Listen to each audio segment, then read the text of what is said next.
Live from beautiful downtown Bastrop, it's time for the Stage Select, starring Julian Titus and Justin Ham. What could this possibly be? Seems a lot like a podcast. Wonder what specifically. Talking about video games. With your hosts, you're in good hands. Not more of the same. Now we'll jump right in. So expect the unexpected and more. Now we'll get grooving. There we go, who's gonna walk through the door? There just might be some treasure in this chest. Having fun with our special guest. Time for Stage Select. With special guests, James and JJ from RetroFits. and here are your hosts, Julian Titus and Justin Ham. Welcome, one and all, to the Stage Select. I'm Julian Titus. And I'm Justin Ham. Hi, we're here again. I was trying to think of something to do for this opening, but it's tough sometimes. Yeah. I've been developing some theories about Nelly Furtado. As one does. Sure. Yeah. Everybody needs a hobby. Yeah, well, not really much of a hobby, but how in that song, "I'm Like a Bird," her only song that she really ever had. It says, "I'm like a bird, I'll only fly away. I don't know where my soul is. I don't know where my home is." And I'm pretty sure she's just talking about how birds aren't real, and that. Oh, is she in that camp? Yeah, probably. Because the last bird died in 1973. Everything is drones now. Right? Yeah. We all know it. the world is reality is what you make of it, obviously. We're all Yes. right there. We all know it. So I've been thinking a lot about that, and that's probably what she's talking about. I can't prove that, and I didn't really listen to the rest of the song because who has the time? But, based on that alone, I'm pretty sure I'm right, Yeah. Yeah. Based on that alone, I'm 100% convinced that you're right. Yeah. I think that's actually what it is. Yeah. That's Probably. the reality that I choose to live in. Yeah. That's what we do now. There you go. Yeah. Yeah. Yeah. We all live in our own little pocket dimensions, and we choose to interpret reality how we see it, and fuck the rest. Sure. James and JJ from RetroFits are here. Yeah. Yeah, I am James. I do the show and I do it with JJ. Yes. I'm JJ. I make the show better for James. Yeah, sort of. Good intro. You, I like it. you make the show better for our viewers. Most of the time you're torturing me, but I My logic somewhat is deserve it. undeniable. Your logic is inscrutable? That's certainly a word for it. I love the fact that I already hit James for emotional damage in the first 5 minutes of this podcast. I could see it immediately on his face. You didn't even try. I know. Yeah. He didn't even try. Oh god. That Battle Kid episode of Game Grumps lives in my head rent free forever. But why is it in here? I didn't even try. It's just we're always happy to be here doing the show with you guys because y'all are awesome and hilarious, and it's a good distraction from my pocket dimension where someone forgot to give me the right mods, so everything looks slightly askew. And There you go. And the economy in this game is totally effed. I feel like I have no real way to advance to get the really good armor. Yeah. And I'm just sort of stuck in the same mid-level dungeon for the past 10 years. Well, see, James, you should have spawned as a rich person to begin with, and then That helps. then Yeah, that really helps. that's where you messed up. You really should have done that. In 1983, I should have been buying property instead of being 6 years away from being born. Yeah. Exactly. That was my mistake. Well, Yeah. I decided to spawn late because I was hoping that we would have the the flying cars and stuff from like Back to the Future 2. And I was very wrong. Yeah. You'll have that. I don't think we should be allowed to have the flying car. I don't think that as a species we can handle that power. I don't. We technically have them already. They're called helicopters, and they're regulated for a reason. Yeah, helicopters are dodgy. I don't trust helicopters. I don't know why. I just don't trust a helicopter. Like you, my brother, and half the U.S. Army doesn't trust helicopters. So that should tell you something.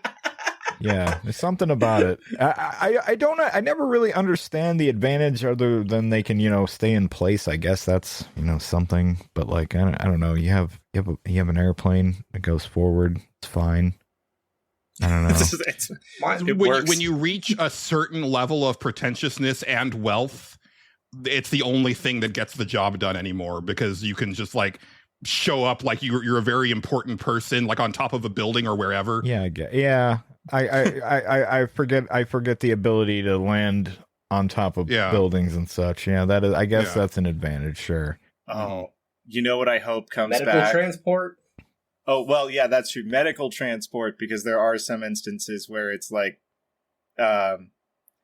it's just the ability to like airlift someone out without putting too much inertia on them. Oh, sure. That's like the only really like super important thing that they're like absolutely needed for. Yeah, sure. But you know what I hope comes back as far as like a rich people like gimmick thing, because the yachts are overdone and everybody knows there's always a bigger yacht, there's always a nicer supercar. Like it's reached that level of ridiculousness for that stuff.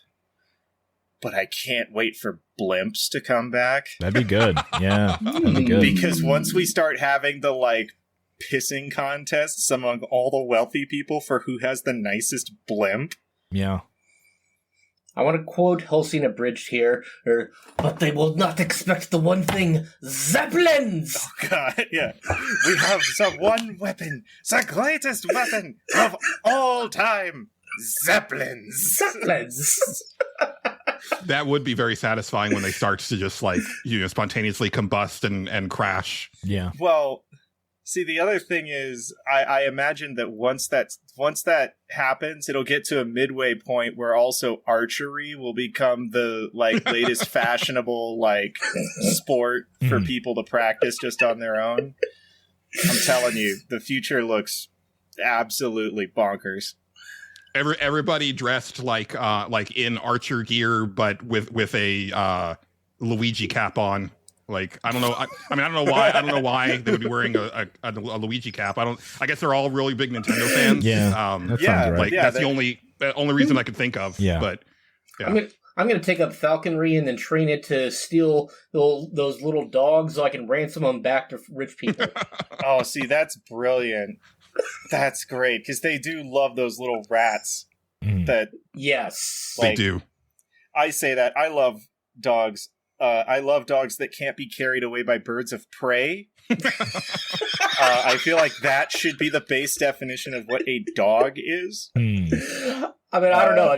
There are some pretty big birds out there. Well, that's true, but at a certain point, like they have to maintain this really careful balance between like their weight and their prey's weight, so that they can actually like get through the air.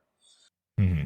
And, of course, there are most little dogs are evolutionarily stupid, is that they have no survival instincts whatsoever, and bigger animals just tolerate them out of amusement, is my theory. So I forget, what's the main focus of this podcast, you guys? It's just this. It's kind of just this. Yeah. Nice. Okay. Before we get too deep, I did have one quick announcement, which is that I think I'd mentioned it last week, but the episode is out now. I was on the most recent episode of Games My Mom Found, where we played Onimusha Dawn of Dreams for the PlayStation 2. We are now, I think Mike Alberton wants to do the Game Boy Advance Onimusha Tactics to really close out that series. But otherwise, we're done with the mainline series, and I take full credit for me and Mike on that series of resurrecting the Onimusha franchise. I think it's because of us. We're getting Onimusha 2 remaster in a couple months, and we're getting a brand new Onimusha game next year. And it's because we did that podcast series. You can't convince me otherwise. That's the truth that I'm living in. Sure. So Now, if we could only get a sequel to Shenmue, then everything would just be golden. Right. You're living in a fantasy world, JJ. Can I join you there? I mean, that Half-Life 3? Half-Life 3 is going to happen, right? Right? What? I thought, hold on. Something must be messed up in my headphones. Did you say Half-Life Alyx? Yeah. I feel like you said Half-Life Alyx or Half-Life 2.5. To be fair, I heard that game was actually really good. I mean, but yeah. It's not Half-Life 3. yeah, And it never will be. And Half-Life 3 will never be at this point. Well, James and JJ, last time that we spoke to y'all, the new channel had not. Oh. Julian Titus, how you doing? Oh, Julian Titus, Jacob, how hey. you doing? This is Wow. Jacob Washington. I'm sorry, I didn't know I you had jumped the in a little frequency. bit before it came on. That's all right, though. I don't really know how it works. Hey, I was here last week. I don't know if you remember that. I was just kind of lingering around. Y'all had some sort of convention or some such. Yeah, there's a support group meets here now. Yeah. Oh, all right. Well, I misinterpreted that, and but I did make some sales. But that's beside the point. Now, Julian, I may or may not have left a little bit of a small pistol lying around your establishment there. So if you can find that, if you happen to find that, well, you give me a ring on this, and Okay. I'll get back to you. It's just a little Sure. small Ruger LCP. Just out there, just something to protect myself with. You never know, especially when you're making a sale. You gonna need something. Let me tell you. Okay. Well, yeah. I'll check around. I'll check with our people, and hopefully we find what you're looking for. Right. Well, thank you. Just keep an eye out. I don't want no harm to come to nobody, so I thought I'd warn you. No, I appreciate it. All right. Well, I'll let you go. What you doing? Anything special today? No, just hosting the weekly variety show that we always do. No biggie. Oh, y'all still doing that? Yeah. Well, It's actually going on right now. Well, what a world we live in, let me tell you. Yeah. All right. Well, I'll let you go then and get back to your whole little thing you got going on there. All right. Appreciate it, Jacob. All right. Well, I'll talk to you later, Julian. You have a nice day. You too. All right. Bye. Sorry, guys. We have nano communication now, and sometimes people just get a hold of the frequency, and it's really awkward. It happens. Last time we spoke to you, the new channel had not yet been published, but now the channel has been published and it is back. RetroFits is back. Yeah, RetroFits It is it's back on the air. We we started with something that we knew would be a ton of fun, just because most people who already know what it is truly love it, and we put a twist on it because we didn't just want to rehash a bunch of stuff over again. So we were playing Chrono Trigger, and see, YouTube can take my videos and my playlists and all of the hard work that I did. They could take all of that away, but they can't take away my save file. So we just decided that instead of doing a fresh playthrough, we would just do New Game Plus and try to get a bunch of different endings. There you go. And we did a fun run. Yeah, we did a fun run. That's our cute little name for it. I'm trying to remember our first fun run. I think it was Resident Evil 4. It was Resi 4, yes. We had the Chicago typewriter. Or we didn't have the typewriter, but we did have the Chicago outfit. And then we put, what's her name, in the suit of armor. Yeah, which Ashley. Does absolutely, it protects her, and it allows you to bait the zombies to go after her, and then you can take them out. That was really fun, doing that as a fun run, because I forget which of the guns we took with us, but starting the game with a fully upgraded arsenal is... the whole village section of Resident Evil 4, if you're doing New Game Plus, is essentially just a shooting gallery. You're at a carnival, and the zombies pop up, and you're like, "Yay, game!" And it's a ton of fun. But we did that for Chrono Trigger. I think it came out really well. We had a great time. We even got to comment on how Chrono Trigger. We found Chrono Trigger on that like woke content detectors list of woke video games. As one would. Yeah. Chrono Trigger. Yes. Yeah. Because of Flea. Because of Flea. Okay.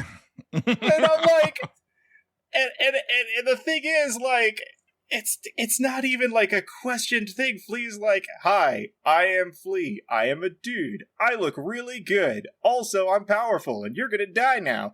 That's the whole conversation you have with Flea. Like, power is sexy. That's all they said. Yeah. Power is beauty, and I've got the power. Like, that's the whole line. Yeah. And for that line, it got on the damn list. I had... Because I was like... When I looked and it was like all this stuff about this character, it didn't say which character it was, but when we got to Magus' castle, it just sort of clicked that, like, oh, this guy needs a life. Or like a friend. Yeah, or something. But yeah, I go like back and forth where like sometimes I'm like, okay, but like let's get to the bottom of like clearly this person has like issues and like, you know, how did they reach this point and blah blah blah. And then a lot of times I'm just like, but I don't care. Yeah. Yeah. More and more I agree with Justin where it's like, no, you just should not enjoy anything ever. I'm glad there's like almost no video games left for them to play at this point. Yeah. Like that's my favorite bit. Yeah. You know? No, absolutely. Yeah. Like, some people just want to be miserable and they want the rest of the world to be miserable with them, and you just have to ignore them. Yeah. That is the best way to fight them, is to ignore them. Mm-hmm. And don't learn media literacy, right? Like, you know, I've as I've been talking about on the show since it started, like I've been slowly going through like the Chris Claremont X-Men run, right? And it's like it was always there. Like all of these themes were always there, and you know, I mean, and they were going to be more in your face, but he got a lot of pushback by editorial, right? Like he had a love interest, like a female love interest for Storm, all lined up. And they were like, no, you can't do that, right? You know, like little things like that. But you knowing that and then like actually like reading it with that knowledge, and it's like, oh no, I see it. I totally see it, right? Like you start to see the subtext and stuff like that. It's like it was always there, and it's like so where was this like mythical time in the media that you claim to consume that was not political or you know having like a social message? It was always there. Stan Lee admitted that the very first run of X-Men, they were supposed to be a stand-in for like the LGBTQ community. Like that was literally what he was doing when he wrote the first comics.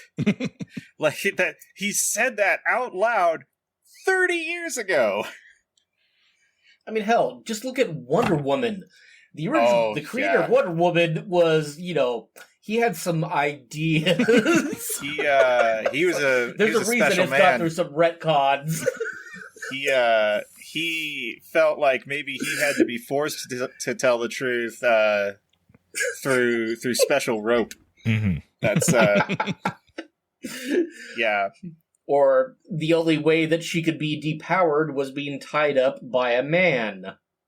Yeah, I did always find that a little weird that, like, if a woman tied her up, it didn't take away her powers. Huh. But... oh, no, he was a kinky motherfucker. Him, like... Yeah. Yeah. It was, why isn't she moving? She just doesn't want to at this point. I sent James this one time, but it's a fan comic that somebody made that it's got Wonder Woman and Superman being shot at, and Wonder Woman, of course, is blocking with her bracers. There's a Superman asks her, like, so you're pretty much the same invulnerability as me? Why do you use your bracers to block? So she stops blocking, and the bullets start hitting, and you see these little things go jiggle, jiggle, jiggle, jiggle, jiggle, and then everybody's giggling in the background. Yeah, all the monsters are giggling as they all start like aiming their Tommy guns at her, and Superman's just standing next to her in his pose. He's just like, understood. Yeah.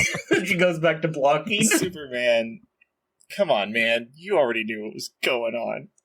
Why you gotta be like that? Well, and that's like, and this is the last thing I'll say about Golden Age comics, I will, but like, one of my favorite online authors did a thing about how people really don't understand just how racist you were allowed to be in the 40s, and everybody was just okay with it. Mm-hmm. Mm-hmm. And it Oh, yeah. and like, but Wonder Woman is like our female superhero here in the 40s. Surely she's a beacon of integrity. Surely she has been like a center of justice and hope. Surely there's not a weird panel involving the Second World War that I could find that would totally shatter your image of her. Mm-hmm. Yeah. And the comment on the panel, because I will not describe it, it was horrible. But the comment he made on the panel was, okay, I set you up, but I really bet you weren't expecting come along, little yellow doggy. Mm-hmm. Ooh. Like, Yeah. yeah. No, like, and even oh, like God. not even just the 40s, like even through like the 60s. Like there is a movie that I have on deck for Cinemorons one day that I will, have Justin watch and I'll be like, look, there's some shit in here, and we're gonna discuss it because it's not okay. Has it been featured on Mystery Science Theater 3000? No, because it's a good movie. Oh, okay. Nice. But But it's like a very of its time thing, and it's like, so we're I'm looking forward to kind of unpacking that and being like, okay, look, like, gotcha, yeah. It sucks that this is in here, Mm-hmm. but here's why, right? And then and we'll talk about the rest of the movie, but that's a little bit down the line. Yeah, and I've seen you guys like currently, and I mean, it's kind of a no-brainer, like after talking to you guys a couple times, but you're knee deep in your Suikoden HD playthrough on the channel. Yeah, that makes sense. Yeah. we are. Well, And- it felt appropriate to do it right as it came out, because the first thing that we did for the channel was the first Suikoden game on PS1, which then led into the second one, just because we were huge mega fans of like both games. And I mean, they're flawed. They have the little cracks in the gemstones, but there's a reason the second one was still at the top of a bunch of different like best JRPGs of all time, up to like when the remasters came out. Like, In terms of the plot and intrigue, Suikoden 2 is basically Game of Thrones with less sex. Okay. not no Yeah. sex, just Not less. no sex, but just less Right. sex. And a little humor thrown in, of course. It's a pretty intense and kind of dark story about war that I still think there's elements of that story that I haven't seen replicated in video game form since. And I'm really looking forward to revisiting it. But I've been excited to talk to you guys about this remaster because, I've been kind of chipping away at it. So I just finished the big, the first assault of Teo against the fortress. So I'm playing with a guide because I want to get like all 108 stars for the first time. And so, and it's nice because okay, there's a couple things that I want to make sure that I'm not missing. And so I just got the pirate trio because I know they're easy to miss. Pawn survived the duel. So I'm like, okay, cool. Good, yeah. Golden Good, there. yep. Right. And so I'm kind of right. That's where I'm at right now. But I know James and JJ, y'all know this game like backwards and forwards. You get a Oh, absolutely. Speaking of Pawn surviving, and I've told JJ this, and he could confirm it for y'all as well. So, Prima, when Suikoden 1 came out, there was only one like nice strategy guide. By the way, back in the day, everybody, we used to just buy strategy guides because they were cool. I bought them all the I've got a time for crate- games I I've didn't have. got a crate yeah. still full of them. Yeah. I actually went to, there's a bookstore that I've gone to called Half Price Books. Hey. That they have a bunch of strategy guides that you can get brand new, because I like to collect those types of things. I'm always shocked when people mention Half Price Books, because that's like a Austin, or I think it started in Dallas, but like it's like a local Texas thing, and it spreads so far and wide, it's kind of crazy. Oh yeah. Well, I'm Oklahoma, so close enough. Yeah. But like, the only one that they had for Suikoden was Prima's unofficial guide, and when you get to that part of the guide proper, like you're reading through it, and it's like, okay, like here's this series of events is going to take place to make sure you prep for this, this, and this. It gets to the part where like the duel with Pawn and Teo, and in the guide, I swear to God, I'll remember this until I die. It was like word for word, Pawn is probably not strong enough to survive this battle, so he will be carried away and executed. End of entry in the strategy guide. Right. Like, and then it just continues from there. And you're like, cool. And you get to the end, like the very back of the guide where it had like the special tips and tricks and they secrets. loved that. Yeah. And then they put, by the way, if you get Pawn's weapons leveled up to 12 in that one town, and also level him up to like 30 or something, he could probably like defeat Teo if you do the strategy right. And then you could get all 108 stars and prepare for a super secret ending. And I'm just like, why is it in the appendix? Why is this in the appendix? Yeah. Why didn't you give me this very important piece of information about the game in the section where I'm reading through it as I play the game? Well, why would they do that? Just like that was one of the very janky ways that like America just didn't understand. Like American like marketers and businessmen just did not understand the appeal of JRPGs. Still, they knew people were buying them. They just had no idea why.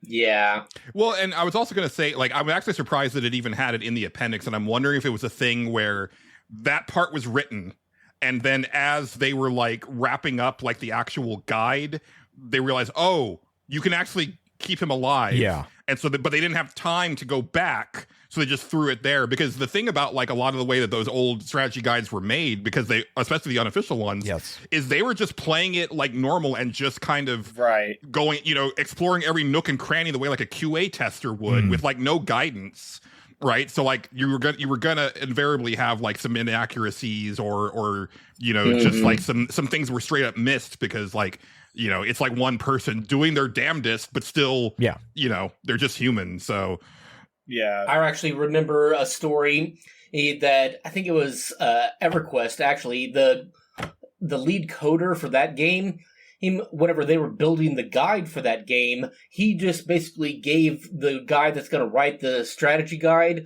all of his shorthand notes, and that is where we get all the terms like DPS and damage over time, DOT, like that was all his shorthand that he was putting in whenever he was coding the game, and that is how that became mainstream. That makes sense. Yeah.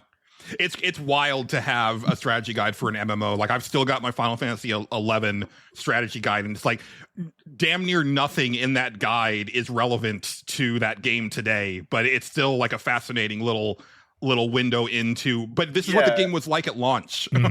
Yeah, there's not really any other records of like stuff like that. You know, because when those games first came out, that's when the guides were written, but they've changed so much over time that like most of the player base doesn't actually remember what it was like. It's like a piece of like museum history sort of. Yeah. Oh, so one thing is that I sat down with Bill for a Gamer Looks at 40 for Final Fantasy 8 and 9 this week, and I was like, we're doing that tomorrow ourselves. Nice. Yeah, I'm salivating for the Final Fantasy 11 story because that's where I get to do my like, oh, you young whippersnappers playing Final Fantasy 14 don't know how good you have it, like. Back in my day, they gave us an adventurer coupon worth 50 gil, and then that was it. go off and adventure, young man. Like, figure it out. And make sure you had you to get buy the the special- attachment for your PS2 Yeah. if you bought that version God. like an Yeah. idiot. Hey, that's what I did. I didn't have a Yes, computer I to run know. that game. Clearly, we all did it. I mean, Yeah, Yes. I've still got it.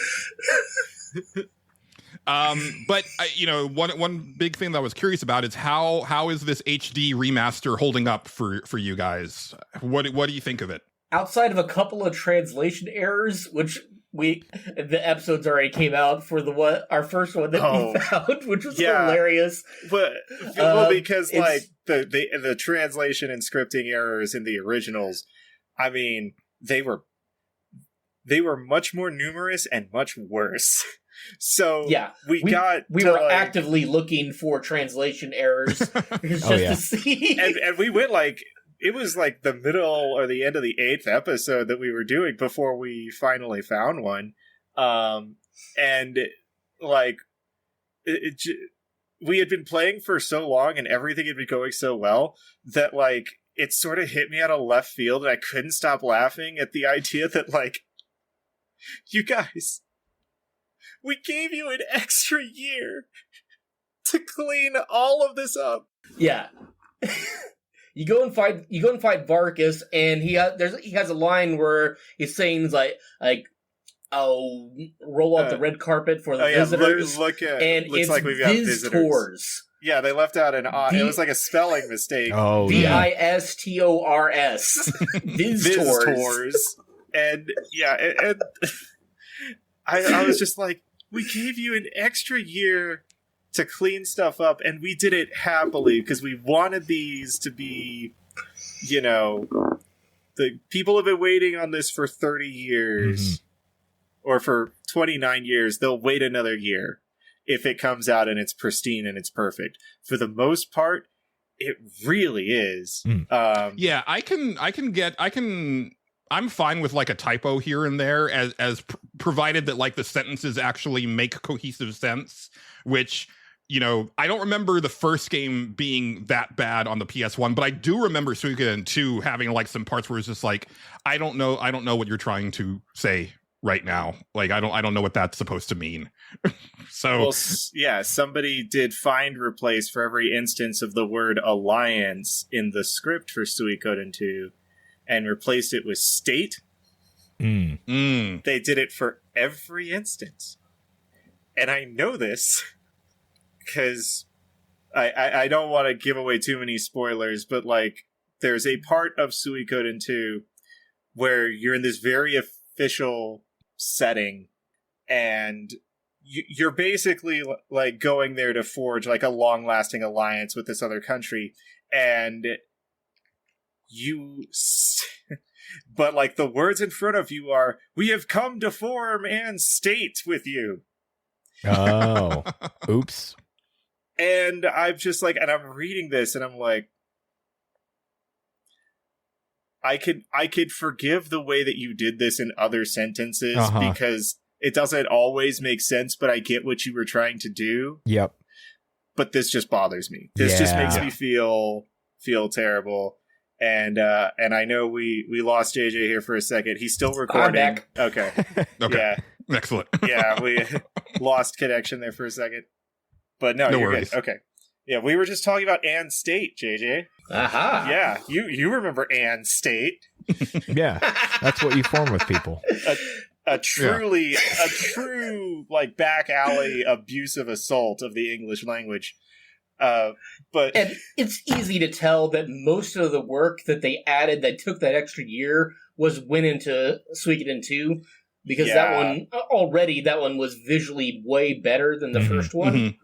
Well, because that one, if I remember right, that was the main story that the director wrote and wanted to do first, but they couldn't, so he had to do the first one. Yeah, the first one was sort of like the tester to make sure that like anything they really wanted to do would actually work. Right. Yes. And it does. It very works well. very well. So in terms of recording, we're at the part in the second game where you get your castle, and you start like the long recruitment. You've actually okay, because like I know that like what's actually aired on the channel is like pretty early in the first game. So Yeah. Yes. y'all Our- banked We some had like episodes. we had an entire week free where we recorded every single night There you for go. several hours. Excellent. Yeah, well, we were determined because, I mean, it was just it was one of the best ways to blow off steam. Yeah, that you guys I been waiting I could for it think for of so at the long. time. Yeah. Yeah, and just being yeah. able to like binge it hardcore was really good. So I could say with confidence that like the first one in that collection, I mean, just really, really amazing job all around on everything. Mhm. Like every touched up texture, every Mhm. like effect, every spell, everything that they being able to improved run. on. I mean, being able to run diagonally. Oh, Like, yeah, I was Yes. gonna ask. Did they? So those are new sprites, right? Being able to like move Yes. diagonally. Okay, Yeah. that's what I Yeah, thought. you couldn't do that before. Yeah, no. They basically copied it from the second game into the first. cool. Well, yeah. Well, because, yeah, in the second game, they also, like, added to where you could go diagonally and made new sprites for that. Not for everyone. It's, like, just the main characters. Yeah. But, like, they're the only ones that, like, you really ever see in that motion anyways, so it works fine. Mhm.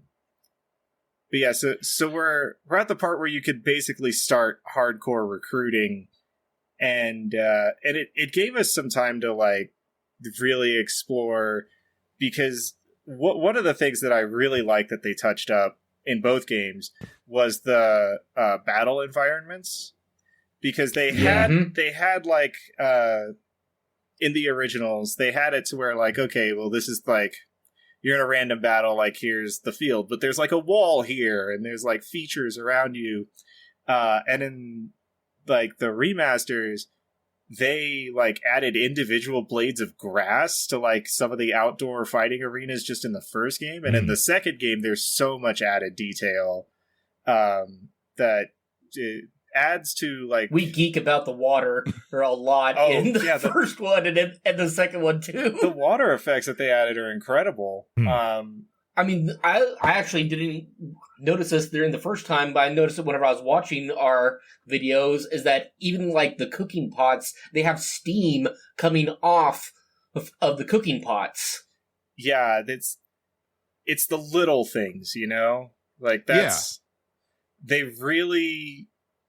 They put effort into the little things. So even when there's like, you know, a couple of misspellings, and throughout that whole game we found 2. Nice. Yes. So it's not like it was a big thing. It just like took me out of the moment I was in the first time it happened. I mean, you're gonna find spelling errors in full-on published novels. Right. Oh, yeah. Mistakes get missed. Yeah, all the time. But for the most part, because you're at one of my favorite parts, is that whole sequence with General Teo. So you're coming up on some really interesting stuff that I don't want to spoil for you. Yeah, it's been a long time because like I started playing it like around 2021 on my Vita, and I think I got right around to this point. So this is like the furthest I've gotten since I beat the game back in 1996. Right. Yeah. Okay. Well, there was one little change that I found really interesting. And it's at the part you're at, so it's really, this isn't like any kind of spoiler. No. So in the original, when you get to the secret factory, that's literally what it's called, the secret factory. Right. Literally the next place I'm going. Yeah. Yeah. You're greeted by Ronnie Bell being insulted left and right by 2 other recruitable characters, calling her like, and the original translation is so cute. They just keep calling her Giant Woman. Right. And, yes. And that's a really cute like translation of it. But they did a more direct translation of a lot of these lines, which does really help. Like it takes away sort of some of that like ghost stories aspect of some of the lines from like the PlayStation written Right. stuff and makes it a little more like immersive in this grand scale idea of how the game is. Mhm. But they call her Giantess, and without thinking, because at this point we were just knee deep into playing the game, and I sort of forgot that every single thing I said was eventually going to be on YouTube. You said "step like- on me, mommy," didn't you? I didn't. Okay. We got to that point where and I'm like, Giantess. Oh, cool. I didn't realize we were adding the Pornhub tags this early in the game. Cool. Yeah. Where, you know, here we are. And then and of course, like, I wake up at that moment and I'm like, I am mic'd. I can't just like fizz that part out. We're in the middle of like a big story thing. Now, the translation that they fixed that I absolutely love was whenever you get to Humphrey. In the original translation, whenever you go on a quest with him, he says that he was part of the 100-man army, which is technically accurate. In the new translation, they call him he was a centurion. Yeah, I think the Japanese, it means the same thing, but the Japanese for centurion is very convoluted, apparently. Yeah. And that makes it less confusing because you're literally gathering 108 stars. So, you know, I could see that being a little bit like, wait, so did somebody else form this group before we formed this group? Like, wait, hold on. Depending on how deep you want to get into Suikoden lore, yes, many times. Yeah, it seems that way. Yeah. Yeah, and so I've been playing it kind of, you know, because again, I haven't really delved deep into it since it came out. And it's an interesting, and also actually a friend of the show, John Gholson, was also talking to me about this just like offline because he's been playing it as well.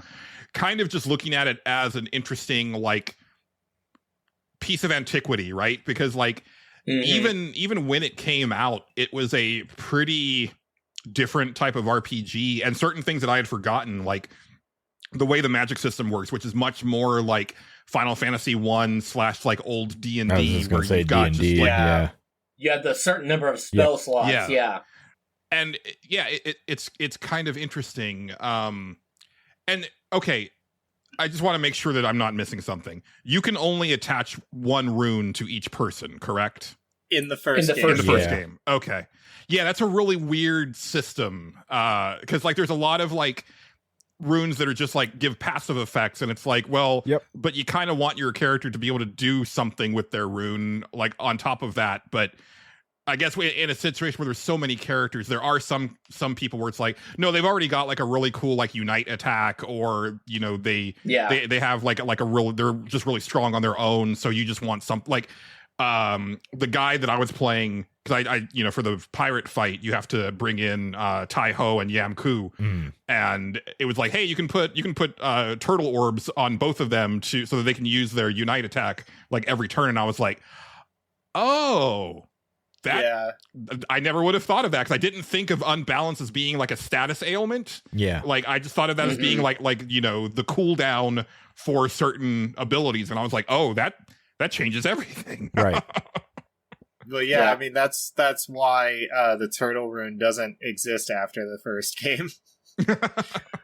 Well, there's the reason, and also if you had access to the more runes like you do in 2, the first game would be even easier than it actually is, because that does overpower you in that first game a lot. The fun part of doing rune combos in the second game is definitely finding out all the ways that you can break the game. Like, it's absolutely oh, I only need this one character to get through every single fight in this area now. Awesome. Yep. Great. This is awesome.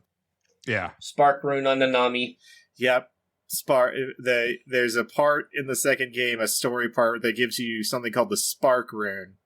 And I think it's findable in the first one too. It is. But it's got a very interesting effect. If whoever has the Spark rune, after they get their turn in the battle, everyone else in your party that's slower than them gets to take a turn before the enemies do, regardless of their speed. So the fastest character in the whole game for a very, very large chunk of it is one of the main story characters. And if you put the spark rune on her, they just never get to attack the enemies. Yeah, by the time the enemies get to attack, most of them are gone. Yeah.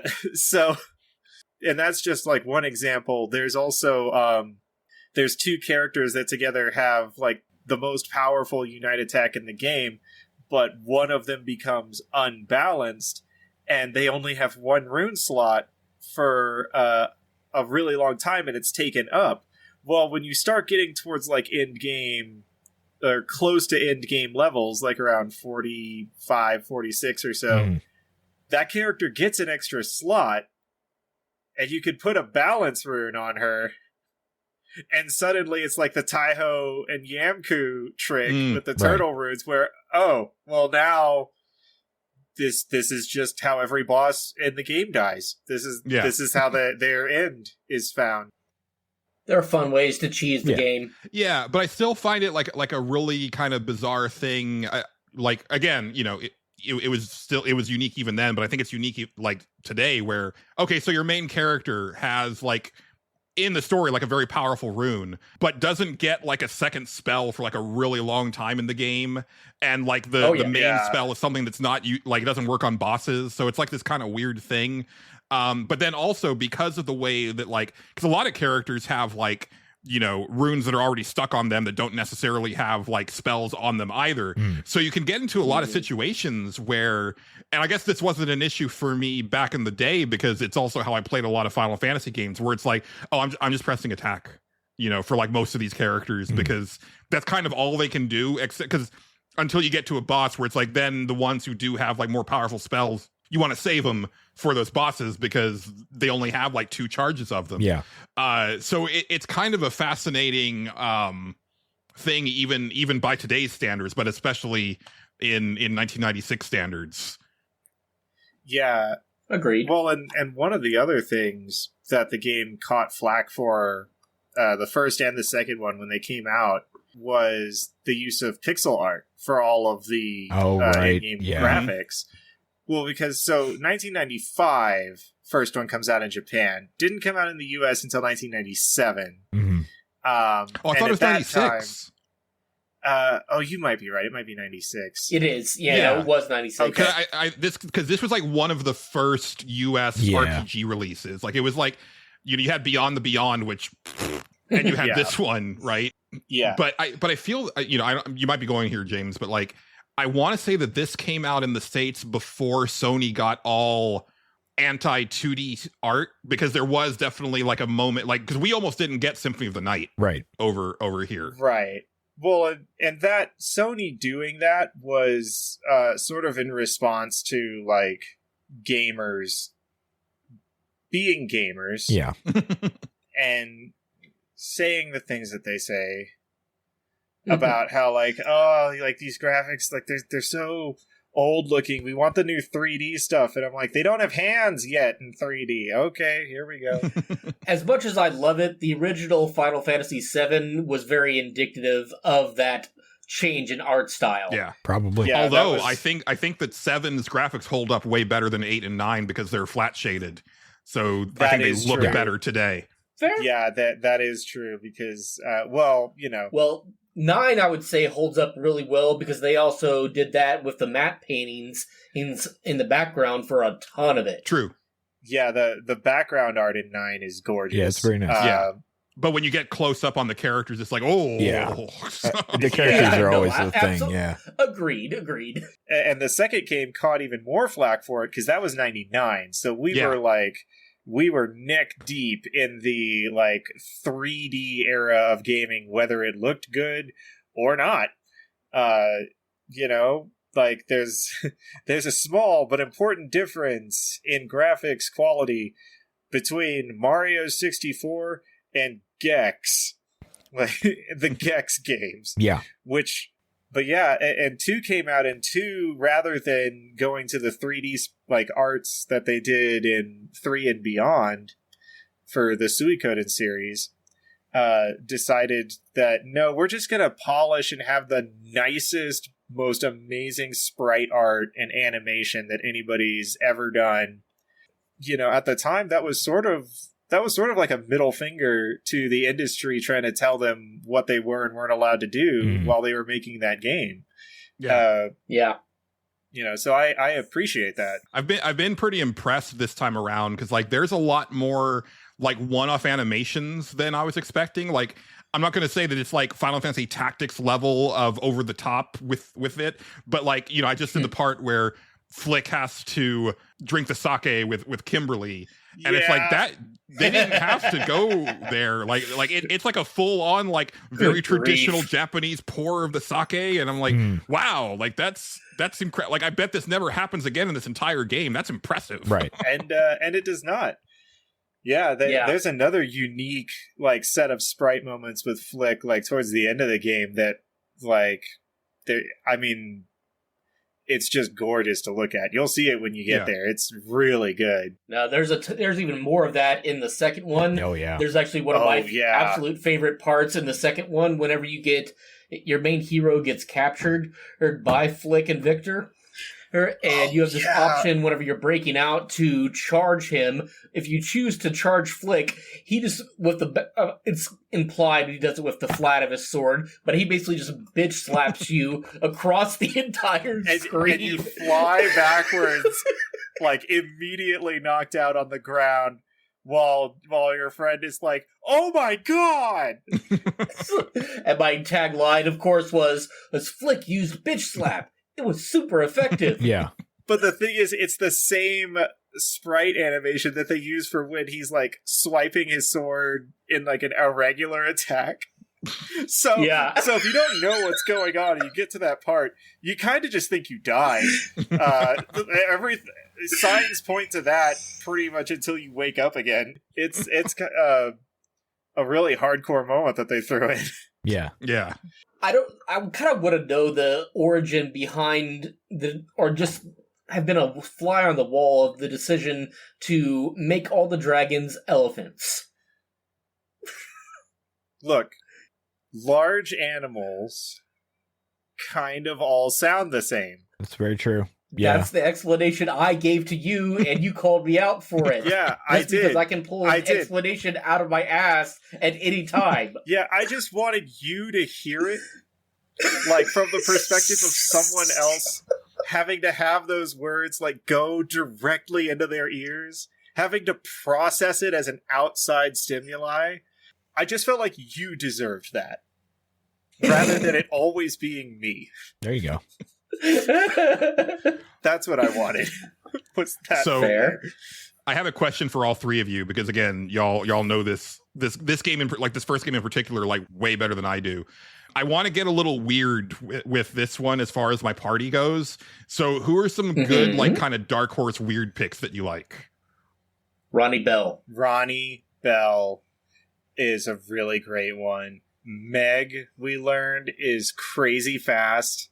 If you level her up, it's like super fast.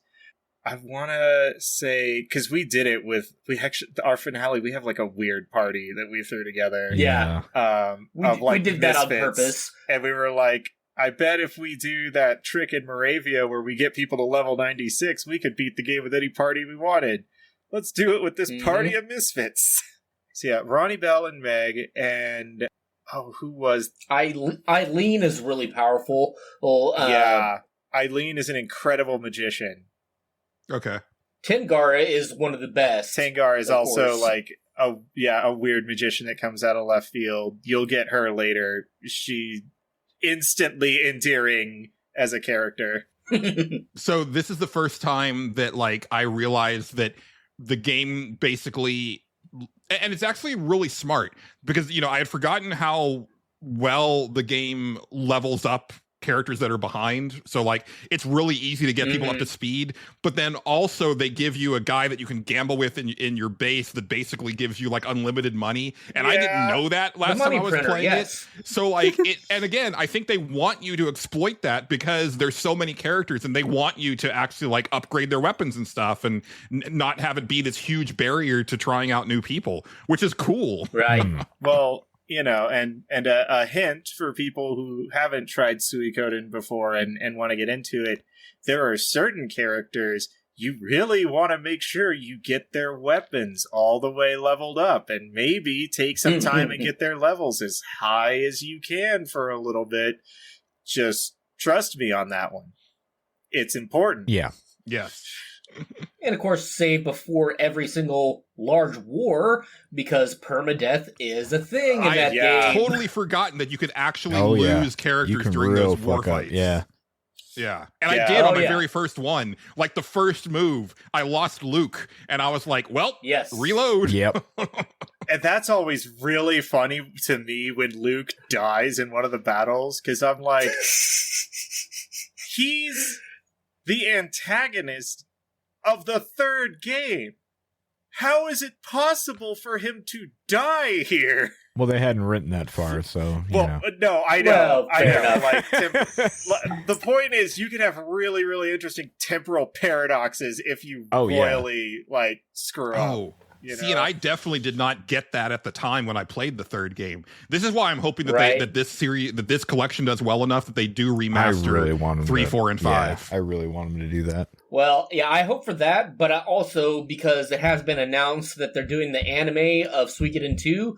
All I can say is the line from Futurama, "Shut up and take my money." You're right. Yeah. I got to give Konami credit. You know, they've been on a lot of people's shit lists for a lot of years for good reason. But now that they've decided to, you know, get back into the actual games industry proper, they've been doing like a lot of cool shit. And a lot of that cool shit for me has been bringing classic games and franchises playable onto modern systems, right? Like those Castlevania and Contra collections are really excellent. And this remaster, you know, is really great. Like I think it's gorgeous. I think they did just enough to make it look really pretty on a modern display, but not take the time and money to go whole hog and remake every single thing from the ground up, a la Dragon Quest, you know, 1, 2, and 3. Right. And having it in widescreen versus 3.4 or 4.3 changes things a lot, because you have a lot larger field of view. Yeah, you can kind of... I think we first noticed it in Rockland, where there's like a secret event that you could totally skip over if you like don't go that direction in town, which in the original you can't see it because of the aspect ratio and the field of view. You have to actively go that way in order to notice that it's a thing that's happening. In the widescreen, you can catch a glimpse of it in the corner. So more people are likely to like not miss it by looking up in the corner being like, oh, that's not how that was every other time I was here, where you walk up and the Imperial soldiers are kicking the small child. Are we the baddies? I do have to say kudos to you guys. Using the C-3PO voice for Gremio is chef's kiss. That is a good idea. Yeah. I am C. Gremio, human cyborg relations, and this is my counterpart, R2 Cleo.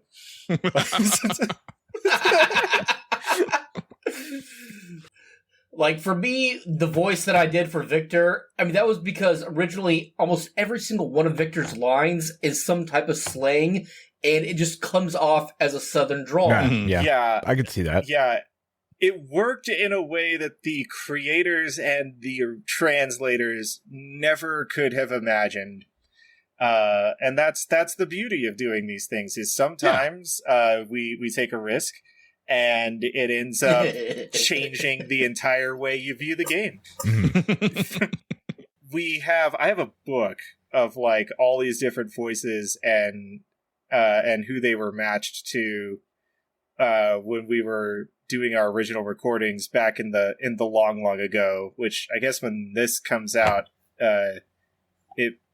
it'll have been about 4 years ago when we started. And I'm just looking back, and going through that book brought back so many memories of us sitting and being total dorks, because at one point when we were playing 2, we were just like, what voice do we give this character?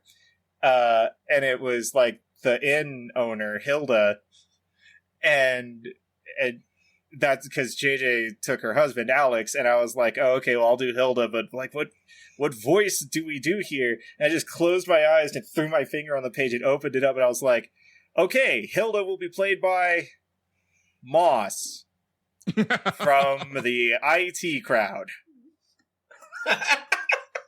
And it was pretty funny. It worked. Was the thing. Like, it weirdly worked. It changed the entire nuance of how her lines are supposed to flow and made everything that much more ridiculous, but it worked in a weird way. Yeah.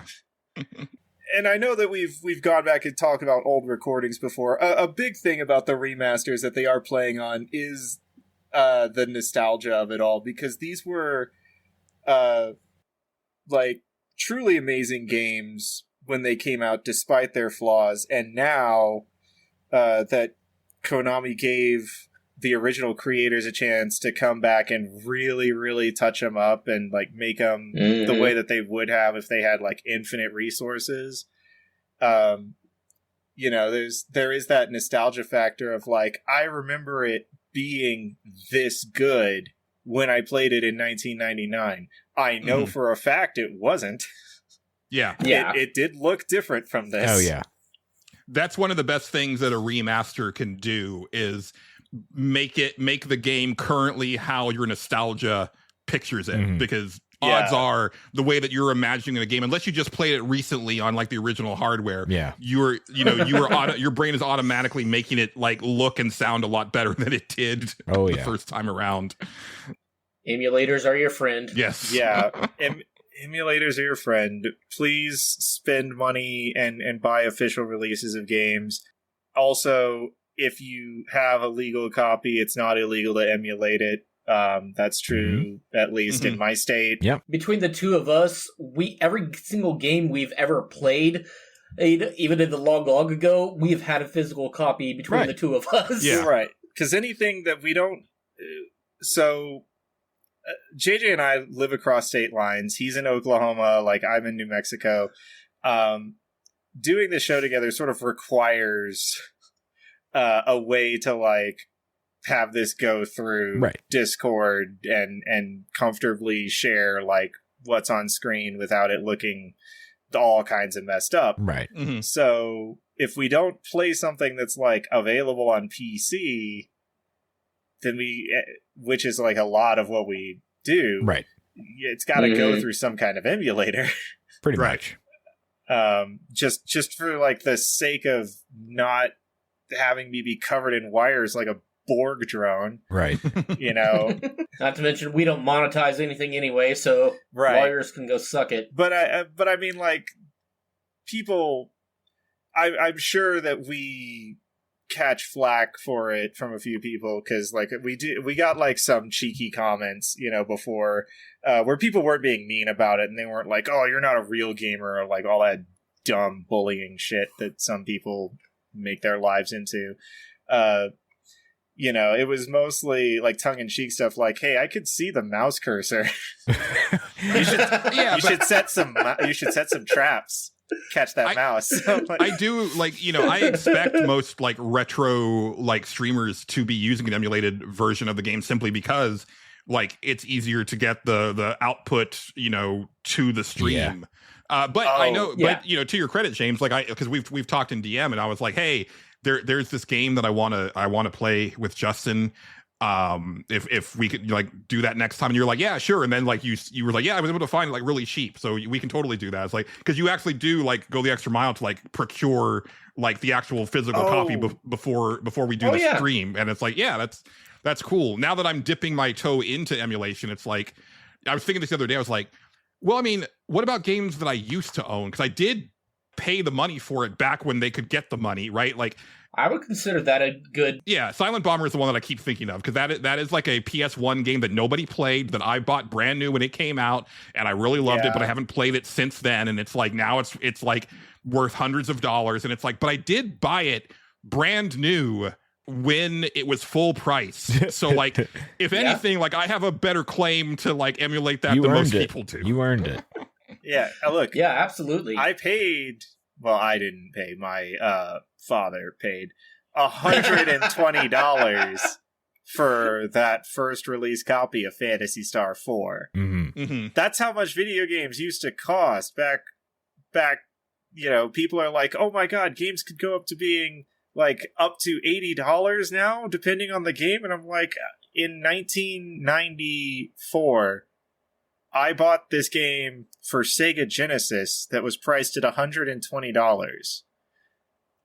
Well, that's also because Sega games were ridiculously expensive for imported ones like that. Well, we talked about this last week on our Switch 2 thing, where like that is true, but there's also the caveat of it was largely based on how many chips do they have to cram into that cartridge, where now everything's pretty standardized. So like when Nintendo's wanting to charge $80 for Mario Kart, it's really just a fuck you. It's like, we know you're going to pay it, so fuck off. Yeah. Like, and no other reason. Look, Nintendo is not an evil company. They're just kind of greedy. I know so many arguments can be made against what I said. And what I said, you have to understand, comes from the heart of a child. That's fair. I refuse. There are some aspects of like being a gamer and being part of gaming culture where I'm just not going to grow up because everybody I've seen that does that just turns into a fucking asshole. Oh yeah, no. And one of those ways is kind of the controversial way for me on that is I still like Nintendo, you know, like I still view them with a sort of positive light whenever I see them in the news, and like when there's an announcement about it, I'm like, you know, I bet this will be okay. Like this will be good. I'll never take anything away from them when it comes to like making video games, right? Like I've said it before. I think that they make great video games, and I can't think of them like really ever having like bona fide stinkers. Like there's some games that are like, well, that was but like they've always been like kind of at the tippy top of game design, and I'll never take that away from them. But you know, there's a lot of shit that I think they get away with because they're Nintendo, and it's like, okay, like that's you do you, Nintendo. But in terms of, we mentioned Konami earlier about what they've been getting back into the gaming business. Now, having worked at a casino, there are tons of slot machines that are Konami brand. Yeah, that's where they've been for the past like couple generations. Absolutely. And I more than once tried to see if I could input the Konami code. Nice. Open up the dev menu on like the like slot machine that's themed after Silent Hill. Instead of pennies, it thinks instead of $20 bills, it thinks it's paying out pennies. So you get a 20,000% increase or something. Yeah. I know that's what you were trying to do. Well, what else? Not that I actually got to handle those machines. Really, I just saw them. But yeah, they didn't even have any buttons that you could do input for them. It was just a fun thought. Yeah. You know, Konami's success with these remasters and everything coming out that have been like very widely, not just anticipated, but really well received when they do come out, sparked, I don't know how, the multitude of like rights snafus finally got resolved for this game to get a remaster. But Lunar the Silver Star Story and Lunar 2 Eternal Blue are getting like an HD remaster collection. They're coming out really soon. Yeah. Yeah, it's coming out in like 5 days from now. Like, Yeah. And until now, nobody would have ever considered doing that just for the hassle of it. But somebody was like, I bet if I called every single person in the world, I could make $1 million once I got them all to agree to let me do this. You know? I wish that I could pre-order it, the physical edition, but apparently you can't do that. So I'm just going to wait until it's available to buy, and then, you know, because I want a physical copy. I'll give this to the studio that's handling the production and distribution, Gung Ho Studios, I think it is. They publicly announced, they promised that no one will be able to scalp this game because they will keep producing units until people stop buying them. What they a concept! Crazy. Yeah, they're not doing any collectors. Yeah, they're not doing any collector's edition. They're not doing any like weird limited release of anything. It's we want to produce enough copies so that everybody who wants one can get one. It's radical. Wild. It is a little bit of a shame for that particular collection to not get a really crazy collector's edition, because that's what people think of in the States when they think of Lunar 1 and 2. Yeah, but honestly. It's fine. I still have my PS1 copies. Yeah, I have the standees. I've got the deluxe edition of Lunar 2 that had the medallion with it. Yeah. Oh, I love that thing. I actually got... It's really heavy, actually. I have that and Breath of Fire 3 that I borrowed from a friend in high school, and he never asked for them back. I would have given them back, absolutely, but he forgot, and so I've just kept them this entire time. I mean... Now, do either of you have the Galleon puppet? Yes, it is in my office because my office requires security cards to get into. For those of you who don't know, I can admit this freely, even though it's something of an embarrassing fact now. Officially, I work for the federal government, but what I do is IT, so it's still like nonsense and craziness all day long instead of any sort of official like work. It's just a jumbled mess of making sure that management doesn't absolutely burn all of the network infrastructure to the ground. Sounds right. Right. But yeah, so my office is an incredibly secure place where I can just have like collectibles up on my shelf, and nobody's gonna take them because you know that's a pretty quick way to get in a lot of legal trouble on federal property. So there you go. Yeah, I that punching puppet is really funny to me. It is. The packaging on it is all busted. Mine is wearing the Lunar 2 medallion in the package. Nice. Oh, that's great. That's weirdly appropriate. Yeah, I like that. Yeah.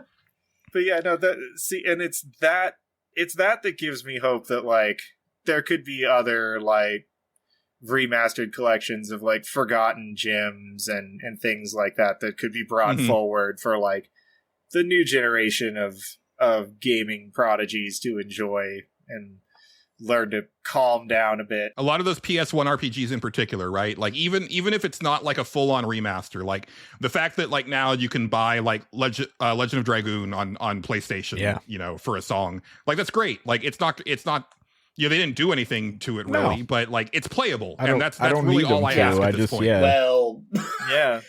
The biggest problem I had with Legend of Dragoon was when you got to later discs. If you wanted to go to a city that was in an earlier disc, you had to load that disc in order to access that city. Yeah, the way they did the data distribution on those discs was really weird. Right. Yeah, it's like I like the storyline. The combat is pretty fun as well, but it had a lot of logistical problems with that game. Yeah, and that's actually that means it's probably a better way to play it is just buy it digitally on PlayStation now, because you don't have to swap discs. If it doesn't, I mean, if you don't have to load stuff, then absolutely that would be the best way. Yeah, two absolute cash cows that I'm hoping somebody who owns these rights realizes that they're just sitting on giant piles of money waiting to be made. If they brought forward the Shadow Hearts trilogy. Oh, yeah. Yes, that's a big one for a lot of people. That would be one that would print money. And the other one that I feel like if they brought it forward, they might want to do a little bit of remastering on them just to, make them a little more player friendly. But the Xenosaga trilogy, that's the other big one. I was going to say that exact thing. Yeah. Xenosaga, absolutely. First game, awesome. Second game, ass. horseshit. The second game was ass. Yeah. Everybody knows it. Yes. You don't have to sugarcoat it. You ran at half the speed of smell. The battles took almost a full minute to load each. Yeah. All of the customization of how you fought was gone. Like, yeah, all the weapons got changed. Everything got changed from the first game. Mm. It's like, you Including had a all good the battle things that were system in the good. first game. Yeah. Yes. Xenosaga 1 is one of my favorite anime from that time period. Oh, I That always is a say good that. anime, yes. Oh God, yeah, yeah. It was, I mean, it's a self-contained.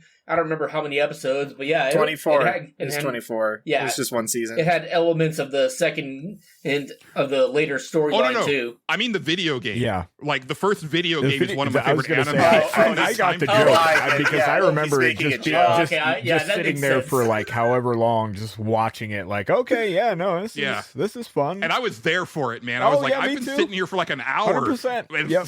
Yeah. You know, they released a DVD that is literally just all the cutscenes in Xenosaga 1 strung together like Why a not? movie. I believe it. Weirdly, Yeah. it makes Nice. a weird kind of sense Yeah. Yeah. when you watch it like that. Like there's little things here and there that feel like odd jumps, but it's only like 2 or 3 times in the whole 4.5 hours on that disc. Mhm. I remember playing that game and my mom coming in and asking me, "Hey, are you playing a game or watching a movie?" And my answer was yes. Yeah. Yep. Yeah. Now, to be Well- fair, it was a really well written movie, but still. Yeah. Yeah.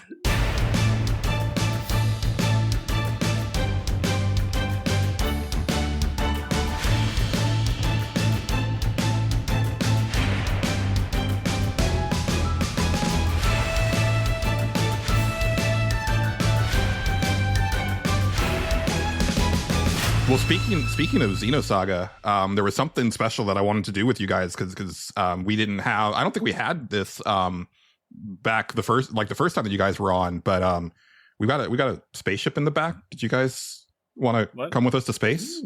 What? Yeah. Yes. Yeah. Yes, I want to go to space. I don't want to live on this planet anymore. I guess I gotta fix that up real quick, huh? Yeah. All right. Hold on. We'll get it going. Is everybody All ready right. for this? Oh, you've Yeah. even got your own like grumbly mechanic. I love this. This is ultimate space theming. I'm so down sorry for if it this. smells like pot in here, but you know what are you gonna do? You know, it's just how it rolls in here.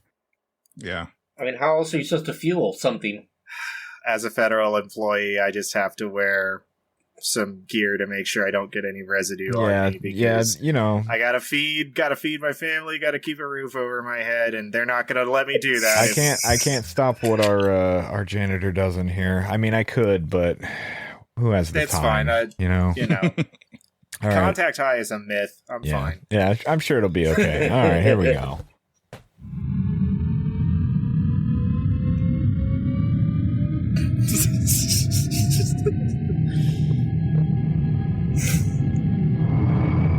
Smooth ride every time. Good job, Justin. Wow. What is this, Star Trek now? Fucking nerds.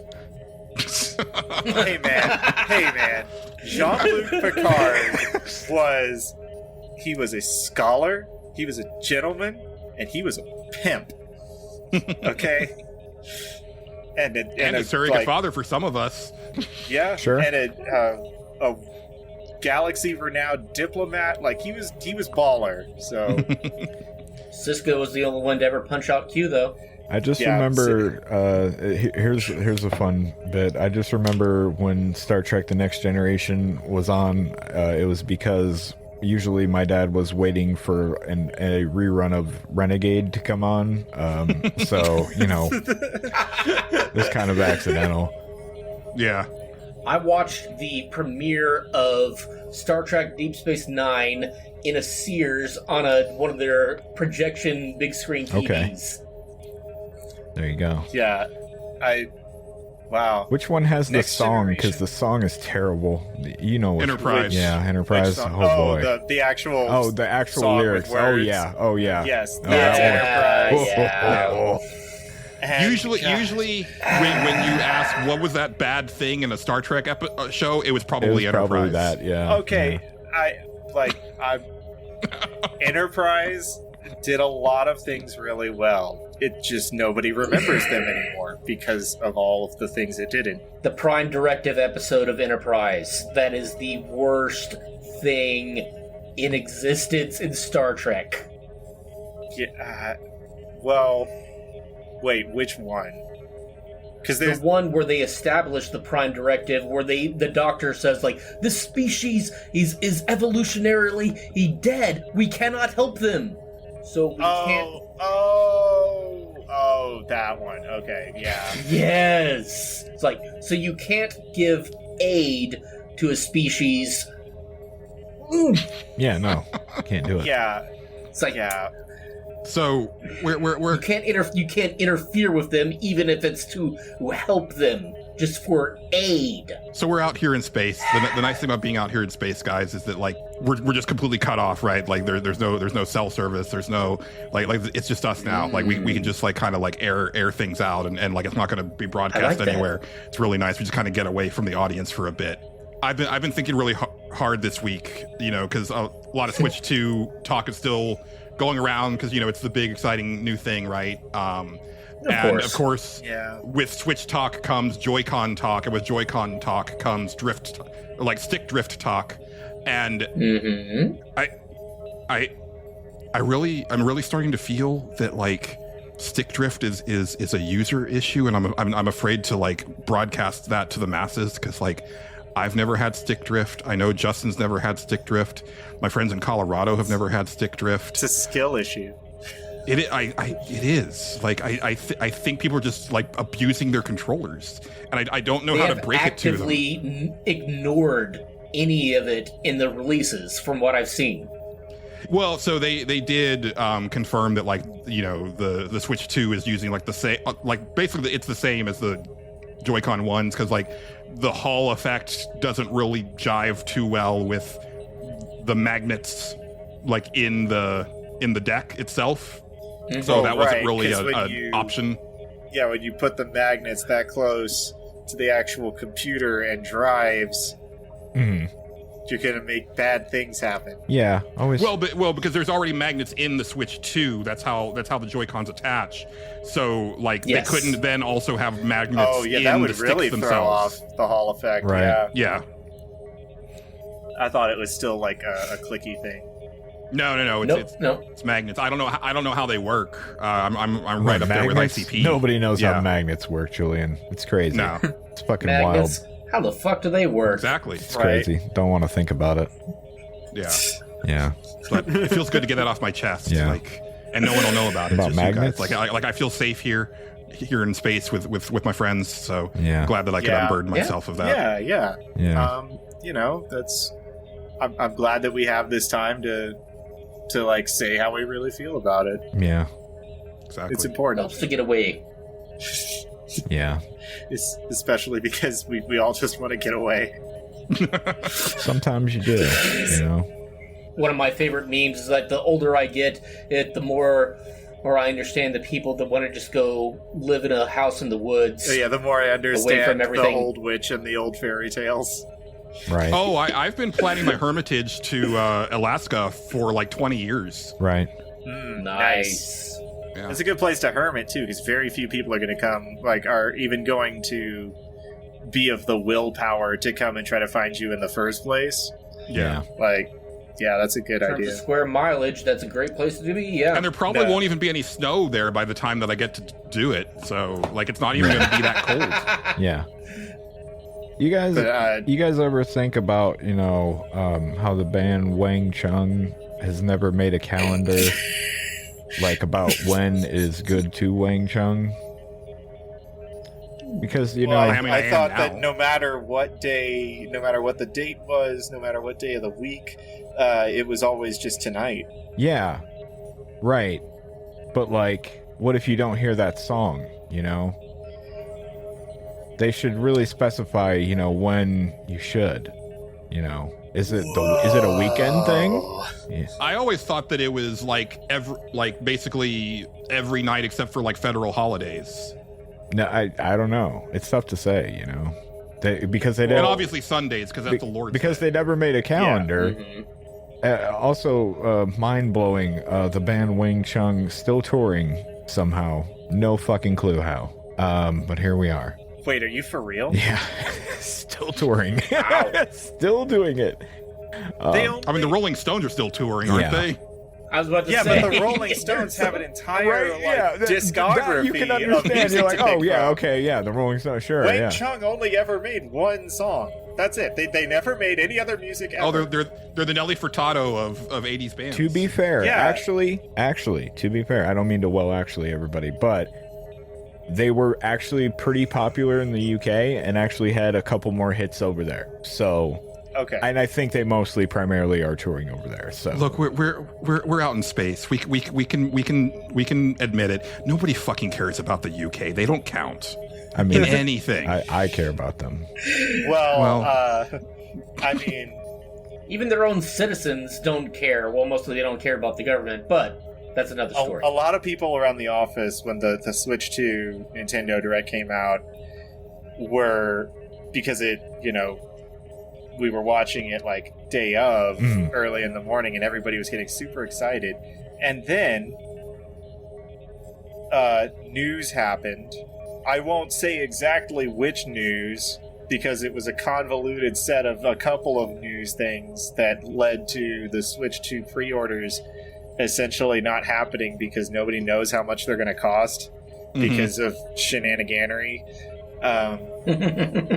And one of the people that was on chat that I work with in the office was like, my cousin planned this trip to Japan and he's going to be there all right. June 10th through the 17th. Do you want him to just take a tally of how many Switch 2s he should buy for the original price and bring them all back, since that's going to be way cheaper than anywhere else in the world, especially here now. And also, they're not region locked, so a Japanese Switch 2 has English options anyways, and you can just play it. Just be sure that you're getting the right Switch 2, because there is a version in Japan that is region locked and it's cheaper. So just be sure you're getting the right one. Well, yeah, but, I'll pay a little extra now to avoid paying a lot more extra now. Yeah. The thing is, though, is that, in Japan, they do this weird lottery system at all the stores for electronics. So, it's not... I'd heard about that, yeah. It's not a guarantee that you can just go in and, grab a bunch of them. Yeah. But it also might be a thing where I think a big thing is because, the rumor was that the Switch 2 was originally going to launch last fall, but they held it back long enough to make sure that they had enough in the pipeline to where basically the launch window would be pretty flush with systems, so it wouldn't be the normal feeding frenzy that console launches have been the last couple generations. But who knows if that's been changed now. It's hard to say. Well, with Xbox giving up the ghost on the console war thing, I think things are gonna tone down just a little bit. Yeah, we'll see. Yeah, now that it's just the two main contenders are Sony and Nintendo, because there's other console makers, but nobody knows who they are. Yeah. Yeah, pretty much. Say. And because with the Switch 2 coming out right now, it's still going to be probably 3-4 years before we get a PlayStation 6. Yeah, I hope so. I honestly really hope they actually wait that long and really fine tune out the internal components, and so that it's not just a minuscule jump from the PS5. So when the PS5 Pro came out, Mark Cerny said that it's pretty much about 4 years to develop a console. He said that they started on the PS5 Pro when the PS5 launched, So that pretty much guarantees that we're looking at 2028 at the earliest for the next, at least for them to kick off the next generation. Now, if Xbox decides to like jump in early, like they did with the 360, that could definitely happen.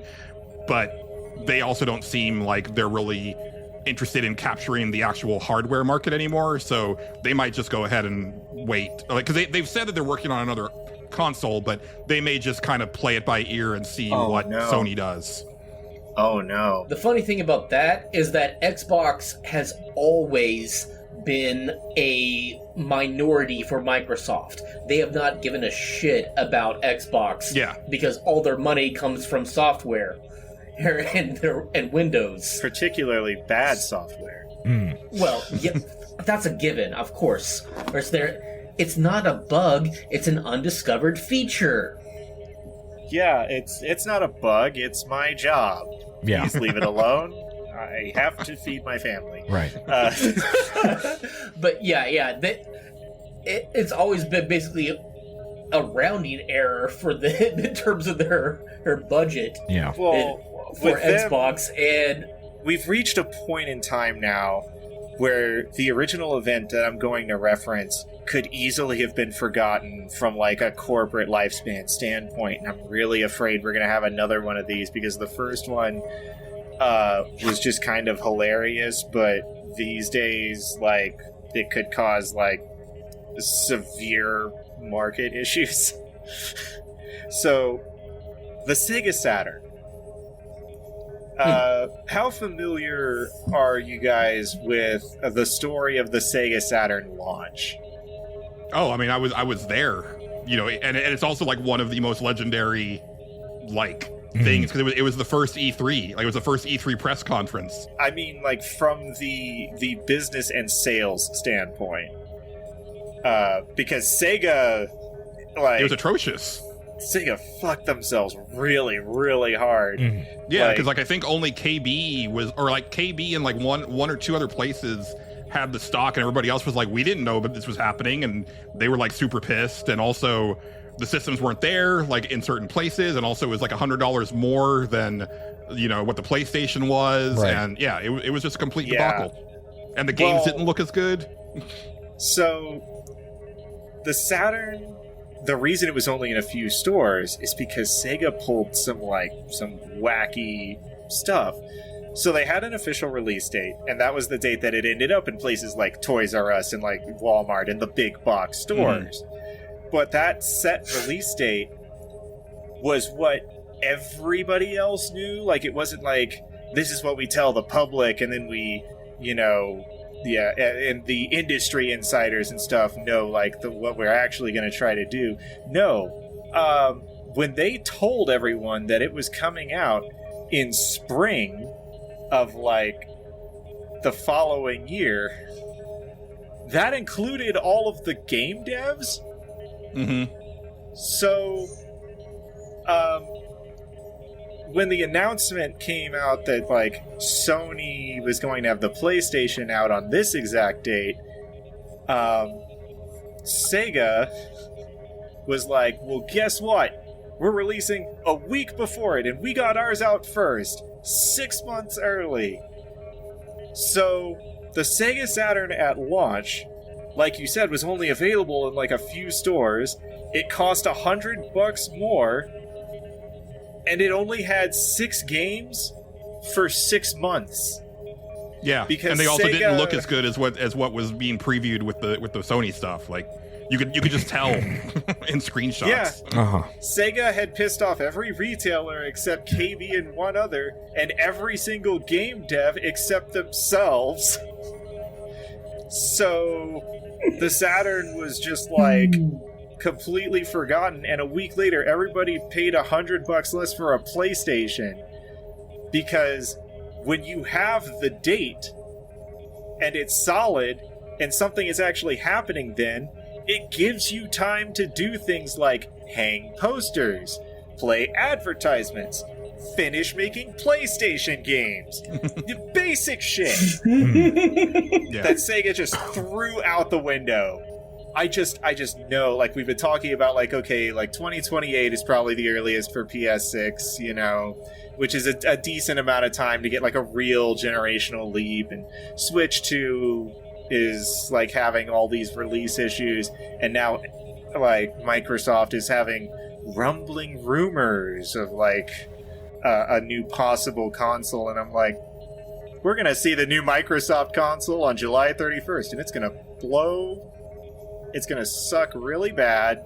There's gonna be 5 games for it, and for some reason, we're gonna see a lot of shit on Twitter from every game dev going, "Hey, I thought this was a year away.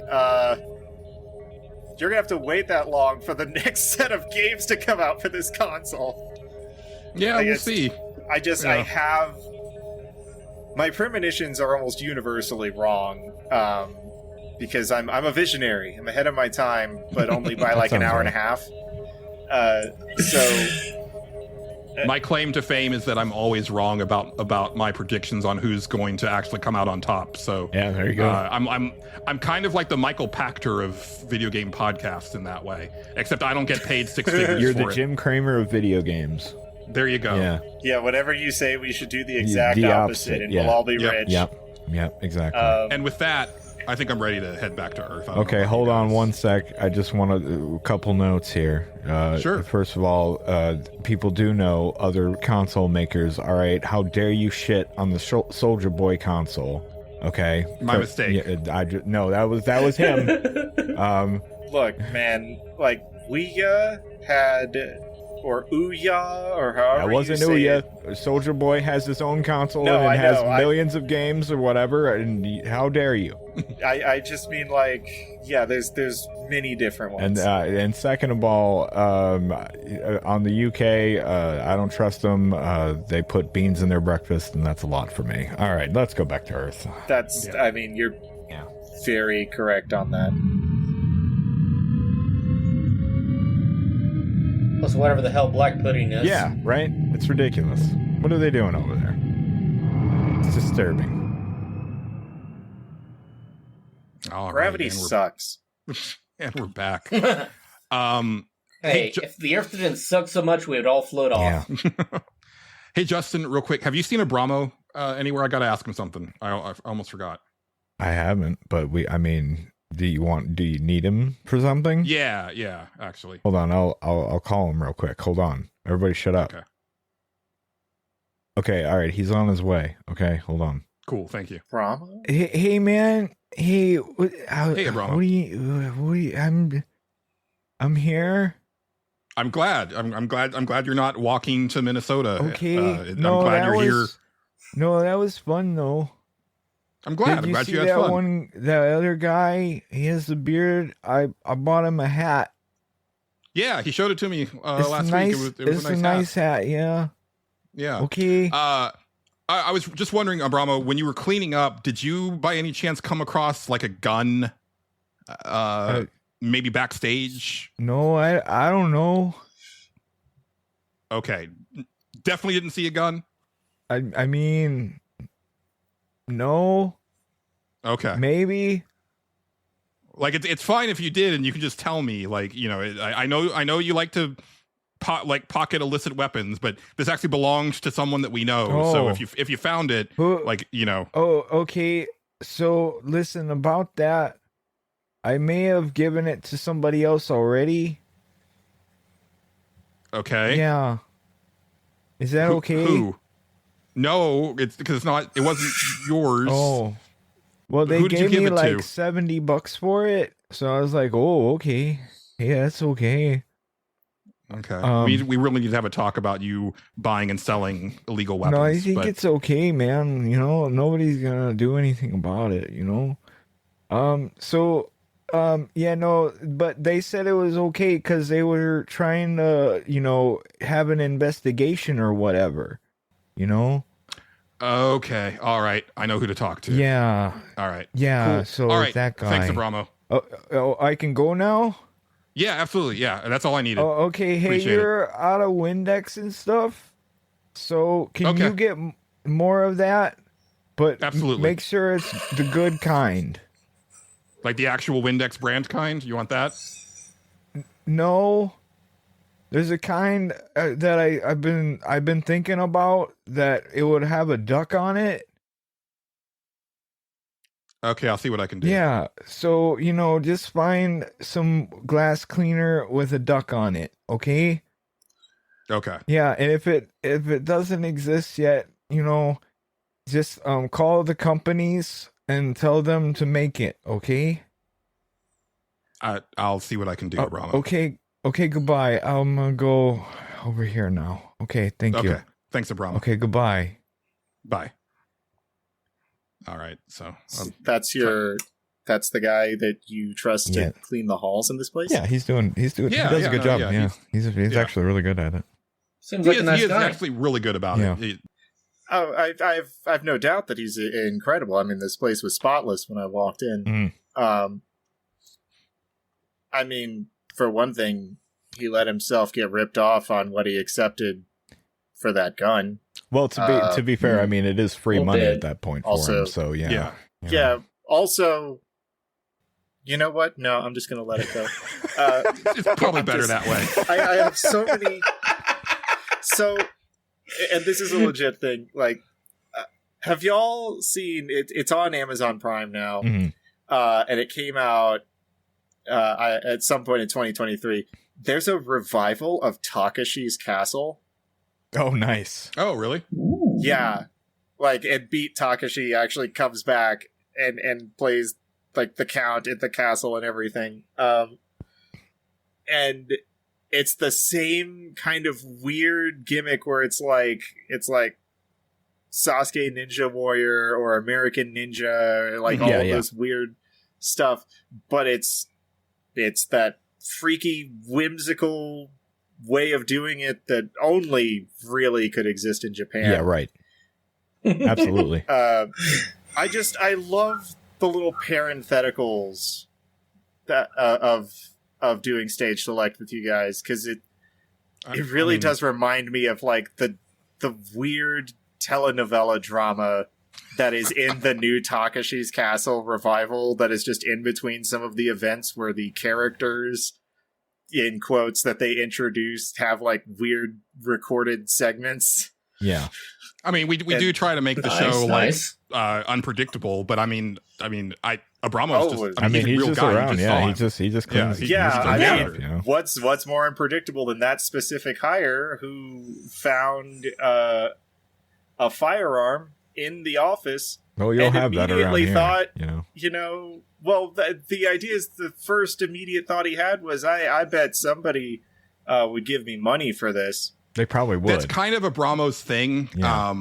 Listen, if you're looking for a switchblade, Abramo is your guy. Okay. Yeah, I've tried to talk to him about not selling switchblades. Like at least on the I buy one after the show every week. I'm an enabler. Why do you have any switchblades? Yeah, I got some. Yeah, they're nice. They're fun. Okay, they're fun to play with, Julian. You should buy one. Just play with it. I'll think about it. Before we move on, Justin, I think it is a good time for us to thank our lovely patrons. Okay, I guess we can do that. Cool. We appreciate all of our lovely patrons, but every week we like to thank the executive producer tier. And this week we have Xavier Krager. We have Stephen Lobo, whose name I am constantly paranoid about. He said in the Discord that it is correct the way that you've been pronouncing it, so you're good to go. Thank Christ. We have 60 Wants Korean Shrimp Pizza. We have Raymond Crum. We have Philip PK Becker. We have Matt Jorgensen. We have Game Johnson of RetroFits. That's James. That's him. That's you. He's there. We you know what? We support true art. All right. Thank you. We appreciate you guys. We have X-Rian. We have Eric Peacock of the Soundtracker Podcast. We have Dennis Robertson. We have David Portnov. We have Casey Curran. We have Bookie. That was a weird way that you just trailed off on Casey's name. I just felt like doing Threw it. me off. I don't know why. I'm going to do it to the rest of them now. Watch. We have Bill Tucker of A Gamer Looks at 40. We have Big Baker. No, you can't copy it. Down it kills the mood. We have Patty XD. See, now I can't do it anymore because if you do it, now it's the thing. I see. Yeah. we have Thurand, a new key grip tier. I like to think that this show has become one of their favorite podcasts, and they could no longer wait for it to come out on Wednesdays. And so we appreciate you. There you go. There you go. And we have Aristocratical Chic. I'm going to say that's chic and not chic, but it could be chic. I'm pretty sure it's chic. Okay. Either one. I don't Nice. know. They are a new free member. Yes. Good. Thank you very much. I'm happy that they're here. Yes. We appreciate everybody who shows an interest in the show, even at the free tier. It lets us know that you're out there, and we appreciate Let us that. know out there if you're in the free tier. What are your opinions on George Thorogood? Should he be stopped? Probably. Just giving people something to do, you know? There you go. Yeah. So I did try out something new this week. It's actually something that I've been waiting for this year. One of my big anticipated games, which is South of Midnight for Xbox. This is the new kind of action adventure game from Compulsion Games, the makers of We Happy Few, and then before that, Contrast on the PS4. It's an action adventure game set in like modern day, like Louisiana, and it's really cool. You like it? I like it a lot. Okay. It's interesting too. So when you first start the game up, it has this kind of intro where like this little character that's kind of made out of, I think you encounter him later, but he looks like a little like kind of cobbled together like plushy, but he's like kind of sewn together out of like burlap and stuff that with like buttons for eyes and stuff like that. And he has a book, and he's carrying the book, and then he hands it to Hazel, the main character, and it's the book of South of Midnight. Okay. But it's all done in like, it almost looks like Harold Halibut. Like it looks like stop motion. And I kind of wish that they had done that for like the whole like look of the game. Right. It's still like the game is done in a lower frame rate, a la like Into the Spider-Verse and stuff like that. It's going for more of that vibe. If I remember right from the previews, it was like when the cutscenes were playing, it was in that, but when the gameplay was going, it kind of switches over. Which, I kind of do get, because you're doing an action combat type thing. Right, yeah. It feels really, it feels mostly nice when you're actually playing the game. But I will say the game is gorgeous. Like, I love the fact that, like, it's kind of what I've been on about. It's like, it looks incredible, but they're not going for like full realism. Like the environments look like very detailed and real, and they feel like really kind of our world, but then the characters are like extremely uniquely stylized, and they look incredible, and they animate really well. I love Hazel, the main character. So the setup for this, Hazel, she's like 21. She's like a former track star in high school. She lives with her mom, who's a social worker. They're getting ready to kind of hunker down at the nearby church because it's like a big hurricane is coming. And the game starts out with you kind of checking on your immediate neighbors, and then your entire house gets taken away in a flood. And you run after, trying to get to your mom. You can hear her in the house, but like, eventually you just can't keep up with the house. It floats on down the river. And so Hazel is basically, looking for her mom and her house. But as she does that, the first thing she does is she goes to her grandmother's house. So Hazel is mixed race. Her dad was white, mom is black. Dad died when she was really young, and she has like no real relationship with her grandmother, but you find out really quickly that like that side of the family is like super wealthy, like to the point that they own like a large portion of the town that they live in, that type of like old white money in the South. And one thing I really appreciate is because when you meet the grandmother, you're like, she's the villain. And like I'm gonna be really pissed if like Hazel doesn't figure this out. And thankfully, it's like right there that like it's like almost immediate. That like it becomes very obvious. And I was like, okay, thank you. Like you're not gonna try to hold this as like what a twist. Right. Like no, she's obviously a bad person. Like when you first meet her. That's good conveyance. When you're playing a game and you're immediately like, oh, yeah, gotcha. Yeah. Yeah. But Hazel comes across these hooks in her grandmother's attic. And basically finds out that, and she starts to see like these like threads in the air, and starts to realize that she doesn't know it yet, but she's like been chosen as a new weaver. And a weaver is like, you know, here in the deep south as sort of a person that can see the threads of reality and, you know, manipulate them and use them to like kind of heal wounds in the land and also help people. It's really a really cool setup. And you know, there's a lot of reasons why like there will probably never be like a new Buffy the Vampire Slayer, and other reasons why that probably shouldn't happen. Yeah. But as It is. Oh, is it really? Yes, there is a reboot. Interesting. Oh boy.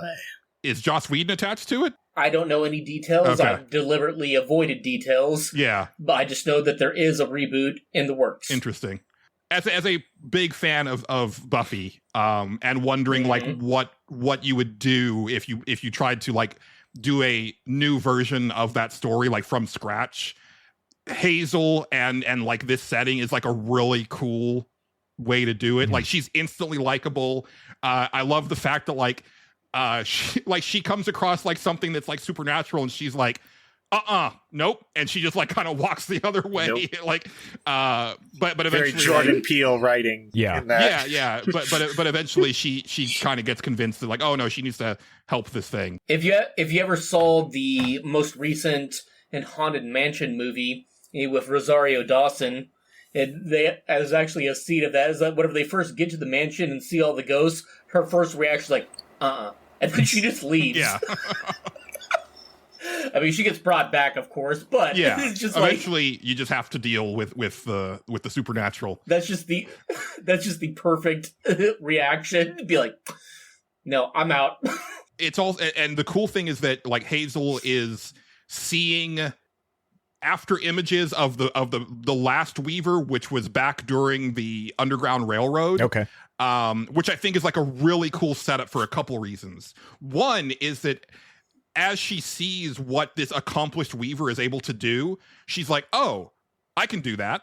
Like, you know, so that's how you learn a lot of your abilities, is like she sees like the previous Weaver do it. Yeah. And then she's like, oh, I guess that's a thing that I can do. And then you can just do it, right? It's not like this whole like, oh, I got to build up to that or whatever. It's like, oh no, I saw that this person double jumped, so now I know that I can double jump, right? So that's a really cool way of like kind of conveying like those abilities and stuff like that. Yeah.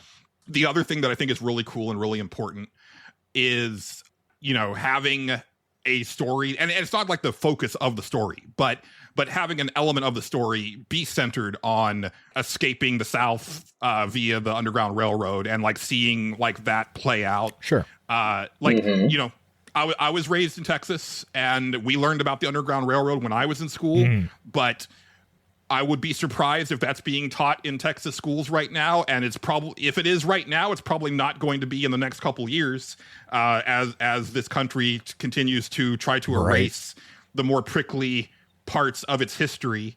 And that's not politics. That's just history. Like, I think, you know, if you think it's politics, then that's part of the problem. Yeah. The Underground Railroad is a very interesting target because it's such a rad story. Right. Like it's when you really like start looking into the details of how it worked and the people that ran it and like all of the work that they did, you're like, this is incredible. How are there not more movies just about this? This is an incredible, like, you could make an honest to God action movie out of some of this. Like, you know, for the people that don't want to like did. Yeah, well, Abraham Lincoln Vampire Slayer. Well, I meant a serious action movie, not. Oh yeah. Oh my God. He has an axe that turns into a gun. Just like the Black Power Ranger. Next. Well, and that's the thing, is that, you know, I've been feeling this way a lot lately, but I'm a quarter black, and more and more lately I've been feeling an acute sense of not belonging anywhere, because when when you have a bunch of different races that you're comprised of, you don't really feel like you fit anywhere. And a lot of times I've found myself recently kind of wishing that I at least had like the complexion, right? Like my dad, he's like the only white-skinned person of his siblings. And it's, I've been talking to him more recently, and, you know, he sometimes he'll talk about like being discriminated against. And I'm like, all right, you have enough features where I could see, like, probably like in the 60s when a lot of stuff was popping off, that there were probably some people here and there that treated you like a little bit differently because they could tell that you were mixed race. But I don't think that you were having like the same experience that like your brothers and sister were, who were just like full on black skinned, right? You know, because I don't have that experience, right? Like I don't know what it was like to grow up black, but I feel like lately like a stronger like pull towards that side of my family, and kind of wishing that I knew more about it. So a game like this is like pretty interesting and kind of emotional, because I can tell what's going on, but at the same time it's like I don't have a lot of the context for it, like just personally. You know, and I think a good example is like I remember going to see that movie Detroit, which is a story about like a lot of like civil unrest that happened, like I think that was in the 70s. Okay. And it was like one of those things where like me and my girlfriend at the time walked out of that movie and we were like, why have we never heard of this event before? Like why did we have to learn about it in this movie? Right. And there's a lot of element of that where it's like just a lot of stuff like swept under the rug, where so I'm really appreciative of stuff like this where it puts it front and center, and it's like, no, you need to know about this. Like, you know, whether you're black or not, it's just an important part of history that you know is largely being glossed over. For unknown history, the biggest one in Oklahoma is the Trail of Tears. Yeah. Exactly. That's one that they've been trying to sweep under the rug since the 90s. Yeah, right. Yeah. And like, you know, I was definitely one of the many people who watched like that first episode of the HBO Watchmen show and like had no idea about Black Wall Street, and I was like, wait, that was real? Like that just, it seemed like so crazy that happened. I just figured it was made up for the show. And it's like, no, that actually happened. And it's like, what the fuck? Tulsa, yeah. Fuck. Which, I mean, that particular instance was not very, it was mentioned in Oklahoma's history in school, but it wasn't really prevalent. I mean, I know for a fact that it's taught more in Tulsa itself, because Tulsa is a pretty big city. Yeah. But yeah, in terms of state history, not so much. It's kind of a recurring theme in the southern states about, you know, not wanting to like really let the dirtier parts of the history be widely re-reported. And then you come to the actual gameplay, right? And it's solid. It's got some really good traversal. The combat is fine. It's missing something. That's what I don't know. Waiting for you to ask you about was how was that? Because I remember watching it and being like, it looks okay. Like, yeah, it's okay. Yeah. I don't know exactly what it needs. I will say that I find it very difficult. Well, not difficult. At first, I found it super difficult to react to like the enemies' like attack patterns, and I would get hit by stuff. Now I know kind of when they're coming, but not from watching them. It's more of just like, okay, they're probably about to attack right now. So if I dodge, I've got a good chance of doing a perfect dodge here. Yeah. But like a good example is that like one of the first moves I unlocked was this like swipe that you do coming out of a dodge. And it's like, okay, cool. And the way I'm thinking that works is you dodge an enemy, hit the X button, and then you immediately like jump back towards that enemy that you're targeting and hit him in the back. Right. No, you just attack in the direction that you're dodging, which is not super useful unless not really useful. Yeah, unless there just happens to be an enemy like in your line of sight. It's more useful when you basically dodge into an enemy and then swipe on the way out. That's what it sounds like, but. Yeah, but you could do so much more with that move, and there's just like a couple things like that. I will say. You get your kit at a very rapid clip. I think this game is actually kind of short. I'm already like on chapter 4 out of 14. It seems like it. Yeah, probably. Yeah. Because like I've already got like about half of the skill tree filled out. and I think I've already got like all of her ability, like her core abilities. Yeah, I got a feeling at some point it's gonna start going at a pretty good clip. It's either that or you're gonna hit the point where you're like, okay, I got everything filled out, and then it's gonna keep going for a little bit too long. Then maybe it should. So we'll see. Yeah, it's hard to say. It doesn't sound long either way.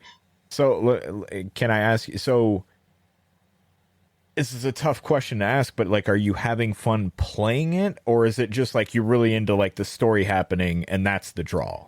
I'm having fun playing it. Okay. I could see people not having fun playing it, and this is the first game that I've seen this as an option, and it's a weird option. Okay. You can just turn the combat off straight up. You can. Interesting. Wait. Like it. Well, wait. Hold on. Right. No. This is actual, honest to God. How does this work? Question. So, like, if you do that, does combat still play out just automatically, or does it just the encounters just don't happen?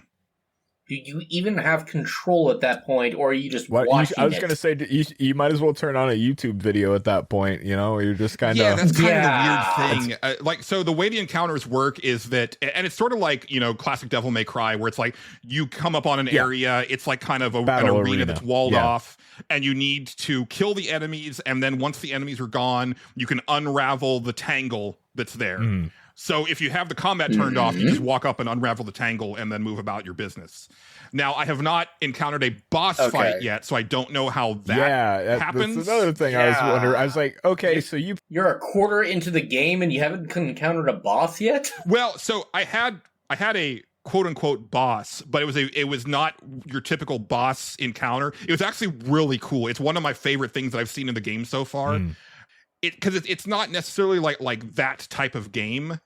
I think it could be that type of game with just kind of a little extra sauce and just like a little tightening up of the controls. But it's not bad, right? So I'm not it's not bad. Got it. Yeah, it's not, I'm not dreading the encounters. I'm like, oh no, cool. It's about time for another fight. It's fine. But definitely for me, the draw is like the story, Okay. the environment, the themes, and like the soundtrack is fucking That awesome. did seem really cool. I remember back listening to when the preview was happening. Yeah, so that seems like a high point for sure. Yeah, I wish there was more of it. That can definitely be a good draw. Yeah. Like there's parts where like the game is kind of quiet and it's like, man, I could really use some more of those strings right now. Right. Like but then when they come in, it's like, oh, that's the stuff. That's really good. No, I'm super enjoying it. I think it's probably going to be like kind of the thing that I focus on. Which because I need to start finishing some games. And I think this might be like the first like 2025 game that I finish. You and me both. Yeah, no, I get it. Yeah. Speaking of, like, I kind of want to hear more about this because I've seen a lot of promo materials for South of Midnight, and I was thinking about picking it up. Like, you're kind of selling me on it.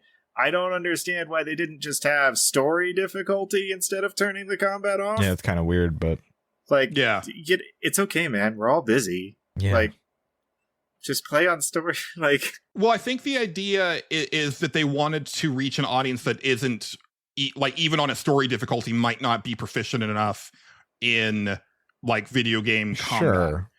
It's an interesting move because like on one hand it's like I can see what they're trying to do, right? They're trying to reach like a broader audience, but it also is like, but what does that say about your combat? What does that say about your combat, and how many people like that do you think actually exist? Is a good story mode in general is baby's first action game.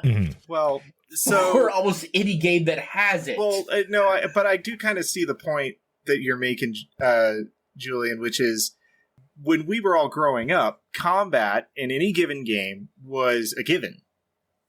Yeah. The games that didn't have any form of combat whatsoever were like the one-off really weird ones. Yeah. Or the puzzle games. Or like specifically the puzzle games, but those were their own genre. Now that the idea that combat is just part of whatever game you're playing, no matter what, isn't like a given concept.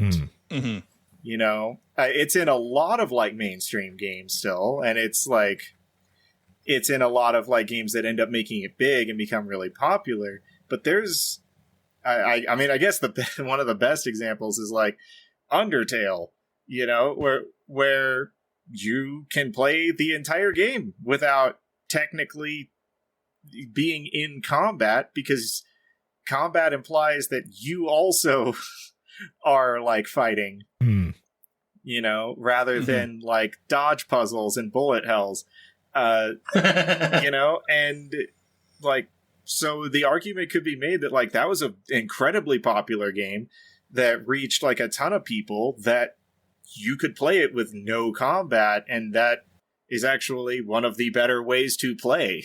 Yes. And, so I get the idea of like being able to turn it off, because there's going to be people who like to play video games, who like that immersive, storytelling and being front and center in the action as it's going on, but aren't necessarily like, haven't played a lot of games with combat in them. So it's not necessarily like skill with the controllers so much as the concept of how you fight in a video game not being as ingrained as it was in us. That's kind of what I'm thinking. So like, I keep thinking about like my last girlfriend, because when we first started dating, she was watching me play. No, I take that back. I forget how this started, but she ended up playing like Tomb Raider 2013 on my Xbox, but she hadn't played anything that modern. I think the last thing that she had played was like Super Nintendo, right? So it was kind of a pretty tough road for her to like an uphill battle to get to grips with not only moving the character but also moving the camera, and then now we're adding like shooting and headshots and bow and arrow and stuff like that to it, right? And I wonder like if to her credit, like, she eventually picked it up. She went through like she got more achievements than I did on that game, and then she went on to like the next. But as she finished the other two games, she loved them. But the first game was a struggle, and it's like, I wonder if it would have been like a smoother experience for her if like there had been a mode where she could just take the combat part of it out and then just have to come to grips with, the traversal and the moving the character around and the puzzle solving. And then once she was like nice and comfy with that, turn the combat on, be like, okay, now, like this is like, I can build on it. Right. You know what I mean? Sure. Yeah. Well, that's the other part of it, is that, it's not just that there's so many more games where there's just not combat as part of any part of the main way that you play. Like, combat in video games has evolved over time, like we grew through it and kept playing through it, so we were there for all the little changes. But for somebody who, like, the first game they play is that, like, okay, this moves your character, this moves the camera. While you're moving the camera, it also controls your aim. By the way, you need to be aiming right now. Here's this one weapon you were given. It's got 3 different ammo types. You need to make sure you select the right one before you start. Well, we're already aiming it. We might as well just try it out, right? Like, it's a lot for somebody who does not have the experience of how combat in games and gameplay evolved to take in all at once. Exactly. When you really think about it, because there's so much going on, like you said, and like it can reach a point of overload. It can. Most modern games do have, hand-holding tutorials to a point. I actually, because, we are epic gamers, as James likes to say many times. You know what?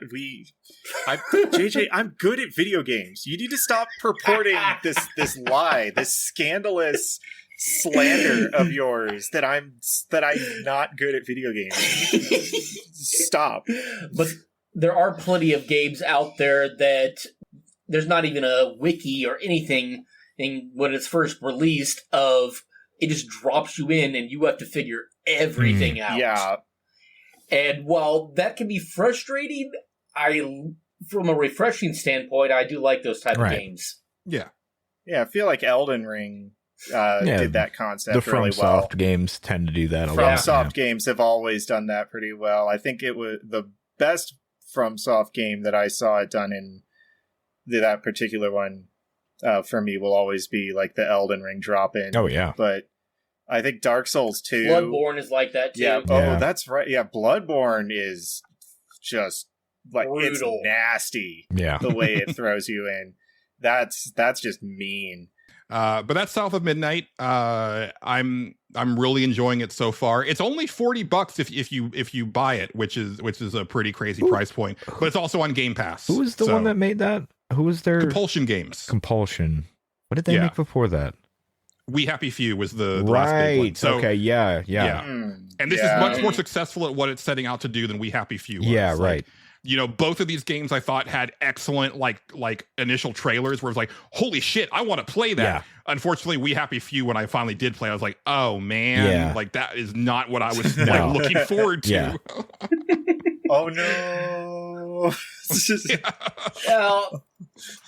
just from a personal standpoint, I don't like first-person games for the most part.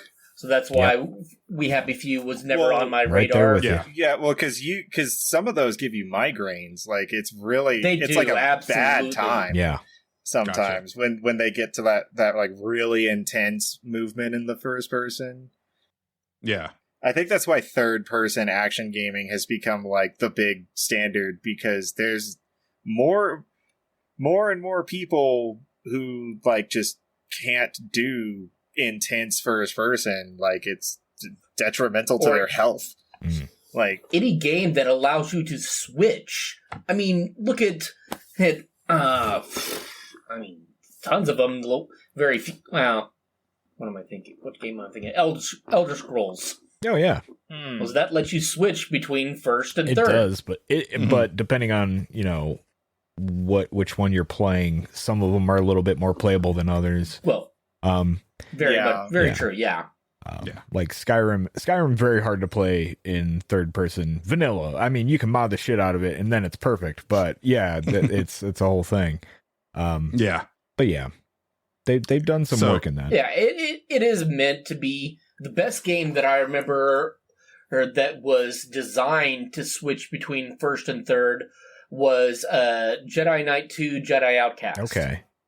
Because you start out 0 force powers. You're just a mercenary with with multiple guns.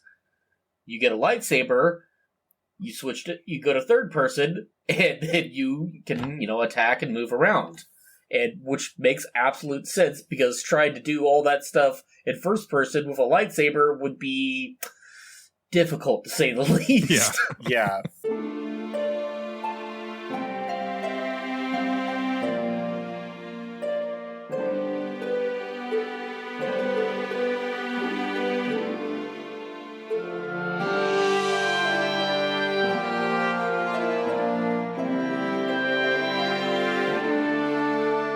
So last time that we were on the show, we were doing the Game of the Year stuff.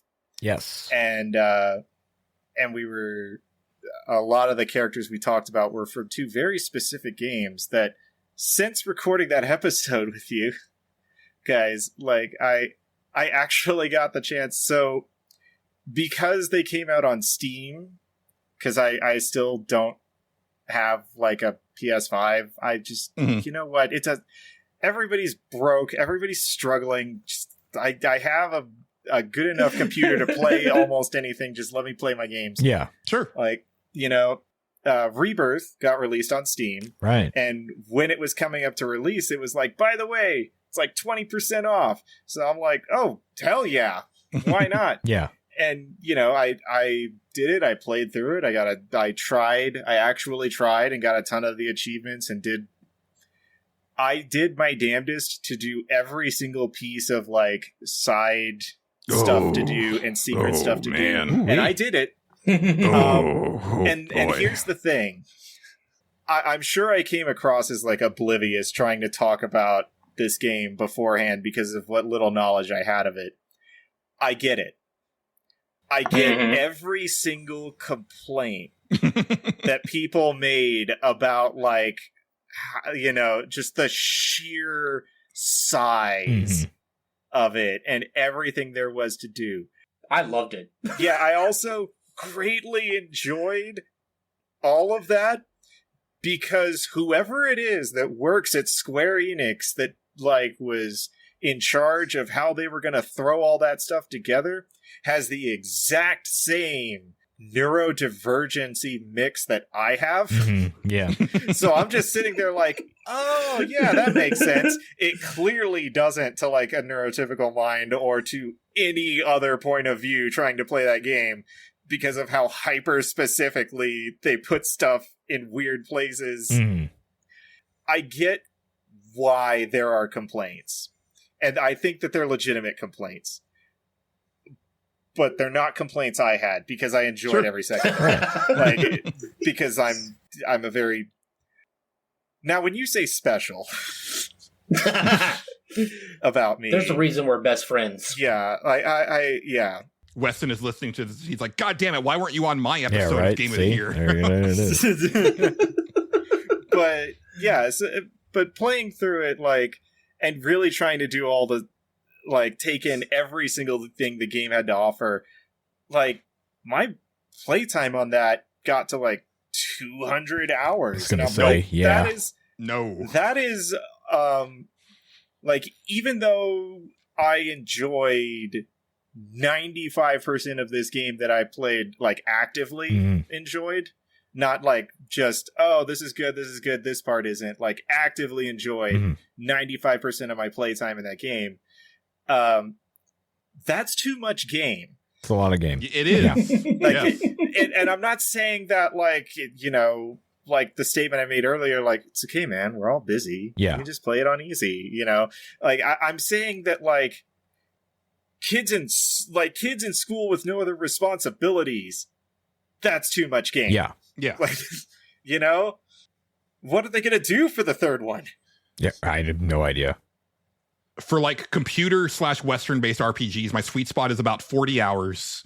My sweet spot for like typical like Japanese turn-based RPGs or action RPGs even is 60, and then yeah, sure, throw on like an extra like 10 to 20 of like optional side content, and then I'll decide if I want to fuck with that or not.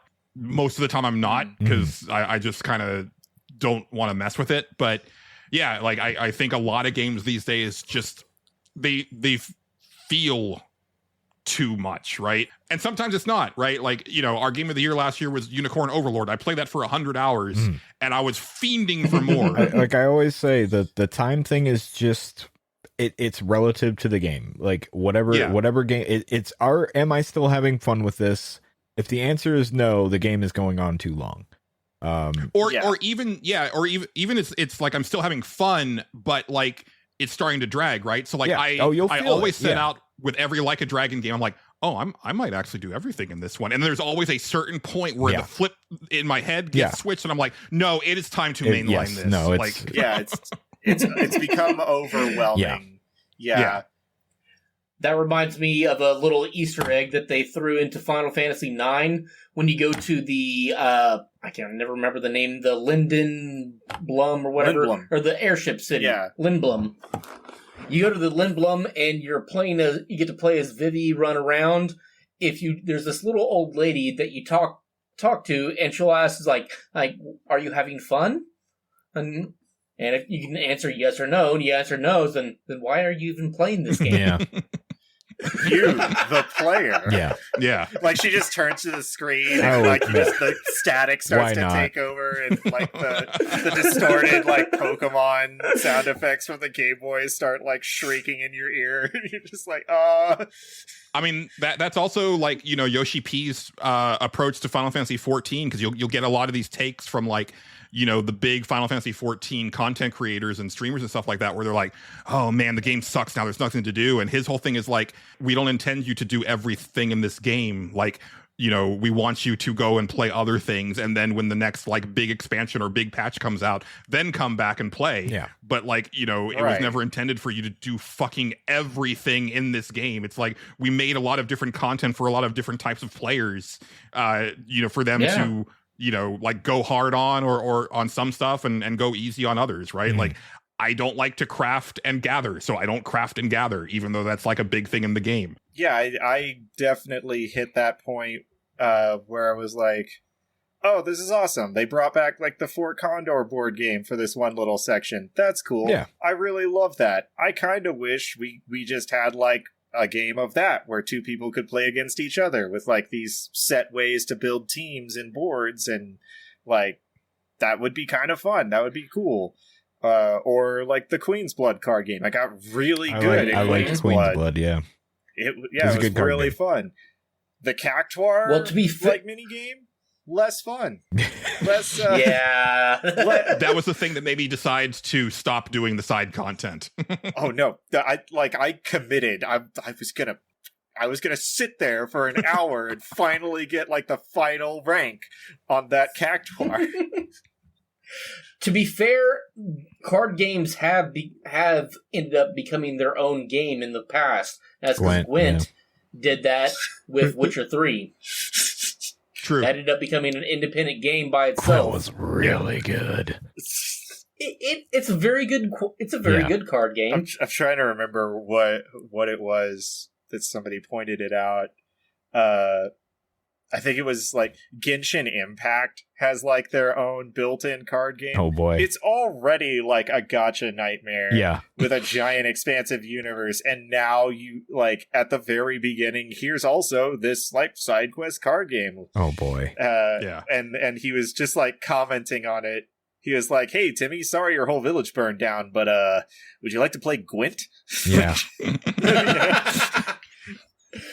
The one that I was disappointed in, which if I remember right, it was 14 that has they took the card game from 8. Yeah.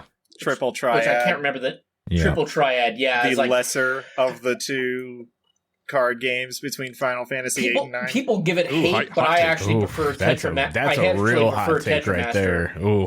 I'm full of them today. I'm gonna burn this mic with my hot takes. I need you to know that the mini game in Final Fantasy IX is absolute utter nonsense and bad. Just poorly designed and bad. I agree with you that it's nonsense. It's bad. It's still better than Triple Triad. My biggest problem with Triple Triad was the entire quest line where you have to go sacrifice cards to get other cards to get the ultimate weapons. This was in 14 or 8? This was in 8. Yeah. Yes. It was. You have to find the granddaughter of the creator of the game. Oh god, who can create new cards, and it's just it's funny. I like Triple Triad overall as a game, as playing the game. I think it's fun. That side quest is a fucking nightmare to actually navigate and find all the shit for it. Yes, I remember missing a lot of shit and having to. I think I played Final Fantasy VIII twice in a row because I fucked it up so bad the first time. It was bad. Yeah, that just threw me off the whole game of Triple Triad. Oh, I get it. Absolutely get it. Yeah. It's like if I have to permanently sacrifice something that I have to work to get towards just for some arbitrary thing, it's just like, no. Yeah. But I'm also a digital hoarder, so you know. Have that. There you go. Speaking of that, it actually, guys, if you guys want to take a break, Justin, same thing. Like, we still have that support group. Oh yeah, meeting in backstage, and so it's about time for them to convene. So I'm going to go. I need to go find Richard Harden. Kind of talk to him about something. But in the meantime, if you guys want to, if you guys are welcome to sit in on the group if you want. But that's up to you. Yeah. But I'm gonna leave real quick. Are you good? Well, hello there, everybody, and welcome to this week's meeting for Item Hoarders Anonymous. My name is Clancy Burns, and I will be your host. And we're here to talk about item hoarding and really try to get to the root of the problem and make sure that you know that it's okay. It's okay to use your items. Is there anybody who would like to stand up and tell their story this week? That's really what we're here for. Yes, you, sir. Yeah, I'll go. My name is JJ. Welcome, JJ. Hi, JJ. And Hi, and I'm an item hoarder. For me, it started back in Super Mario Brothers 3. I would get the frog suit, and I wouldn't want to use it because I figured I could get through the water levels without it. Because if I figured if there might have been another water level where I absolutely needed it, that I would use it. Sometimes I wouldn't even use the whistle, and because I just wanted to collect them. Do you remember how many frog suits you would end the game with, JJ?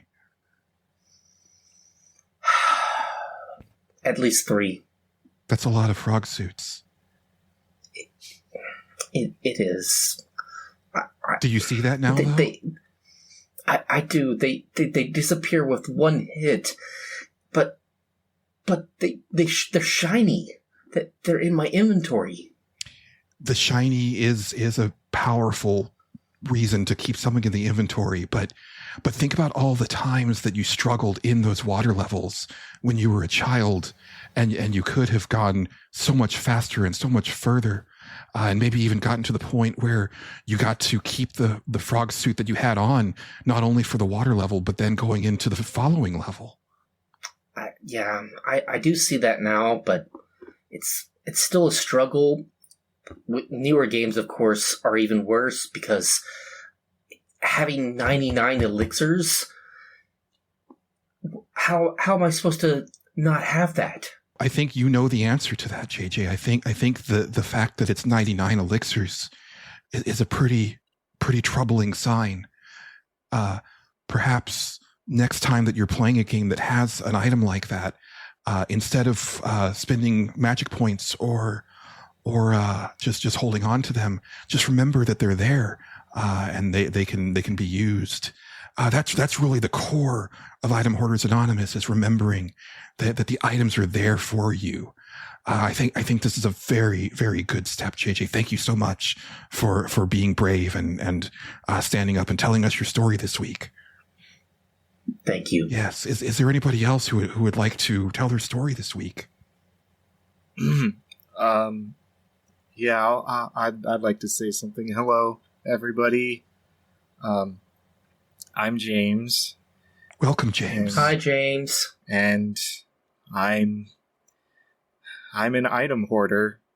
It was really difficult for me to come here today, but I felt like I had finally just reached a point where it had become untenable. I still remember the first time that it occurred to me that I might have a problem. It was many years ago. I was playing Final Fantasy VII. I had made it to Safer Sephiroth, and I was not doing well, and I opened the item menu to go down and see what I had when I was out of MP for one character, and I saw next to the elixirs was the number 48. Not 8 or 18, it was 48. And I was only 8 at the time, but it started to click for me that I just really didn't trust that if I used any of them, that I'd be able to get past any part that came afterwards. Even though you were out of magic points and you had something there that could replenish them all, you still didn't feel safe and secure in doing so. Well, I just thought maybe this turbo ether, it'll be fine. And then, if the battle goes south and I start doing really bad, then I'll have this backup. But I ended up not even using it then. I see. Yes, item hoarding starts so young in so many of us, and it becomes a constant struggle. And that's really what Item Hoarders Anonymous is here for, to help us eliminate the stigma of using our items and really starting to heal and understanding that we can utilize everything that we have in our toolbox. Because as I always say, the items are like your tools, and the developers give you the tools to succeed in their games, and they want you to use everything in your toolbox. I think this has been a really excellent meeting this week. I thank you all for... Yes, sir. Hi, Zane Brickhouse here. I'm a game developer. Okay. Welcome, Zane. Yeah. Hi. Hi, Zane. This is. Hi, Zane. Yeah. I don't need any of that. Thank you. Okay. This is a bit ridiculous. Okay. When game, you can use items, but those are there for babies who are bad at video games. Okay. And it's very unhelpful. Well, let's just be honest with ourselves. Okay. They're there, for people who, are just bad at video games, okay? And I, for one, think, using an item is just a sign of weakness. This is very antithetical to this group. I really feel that you don't belong here at the support group. It's very destructive. That everybody here must be really good at them because they don't need the items. You see? I see what you're trying to say. Yes. Yeah. Well, there's people of all skill levels. And I think what you'll find with a lot of item hoarders is that they often get into situations where they did need the items and they just struggled and suffered. Well, if you're not struggling and suffering, you're not playing a video game right. Okay? That's all I can say about it. I think everybody here needs to just pat themselves on the back for being so gosh darn good at video games. Well, that is certainly one way to look at it. I think it's the right way to look at it. I think everybody should look at it like that. And this group is ridiculous. I'll be writing a letter. Well, you were entitled to do that, sir. But we're going to go ahead and adjourn for this week. Do you have a stamp I could use? No, I'm sorry. Well, shit. Well, I apologize to all of our attendees for that. Don't apologize to them. They are good at video games. But that is all the time that we have for this week's meeting of Item Hoarders Anonymous. Thank you so much. Just remember, the items are there for you to use. Don't use them. Don't use them at all. I've been Clancy Burns. Good night. What did you say? No, this was 19. Oh, I think so too. It looks like you have to say. Well, she was to say something. In general, I'm really not a big fan of the idea of gatekeeping. I think that it's an exclusionist mindset, and especially in gaming and gaming communities, it sows division and just makes the whole thing less pleasant to be a part of. However, I'm just gonna stop right there. I'm gonna stop right there before I say something mean. I just got back. Was that Zane Brickhouse I passed in the hallway there? That was he's a Zane? It was. Yeah, I've talked to him a few times. He's a rather unpleasant he was a character, dude, but sounded like it. I just kind of walked up at the end of that meeting, and it sounded kind of aggro. He constantly smells like vinegar. It's a whole thing. It's weird. I don't know what's going on with that, but somehow that makes perfect sense. Yeah, right. I know. Mm-hmm. Yeah. Actually, hold on, guys. Richard, could you swing by real quick? I need to ask you something.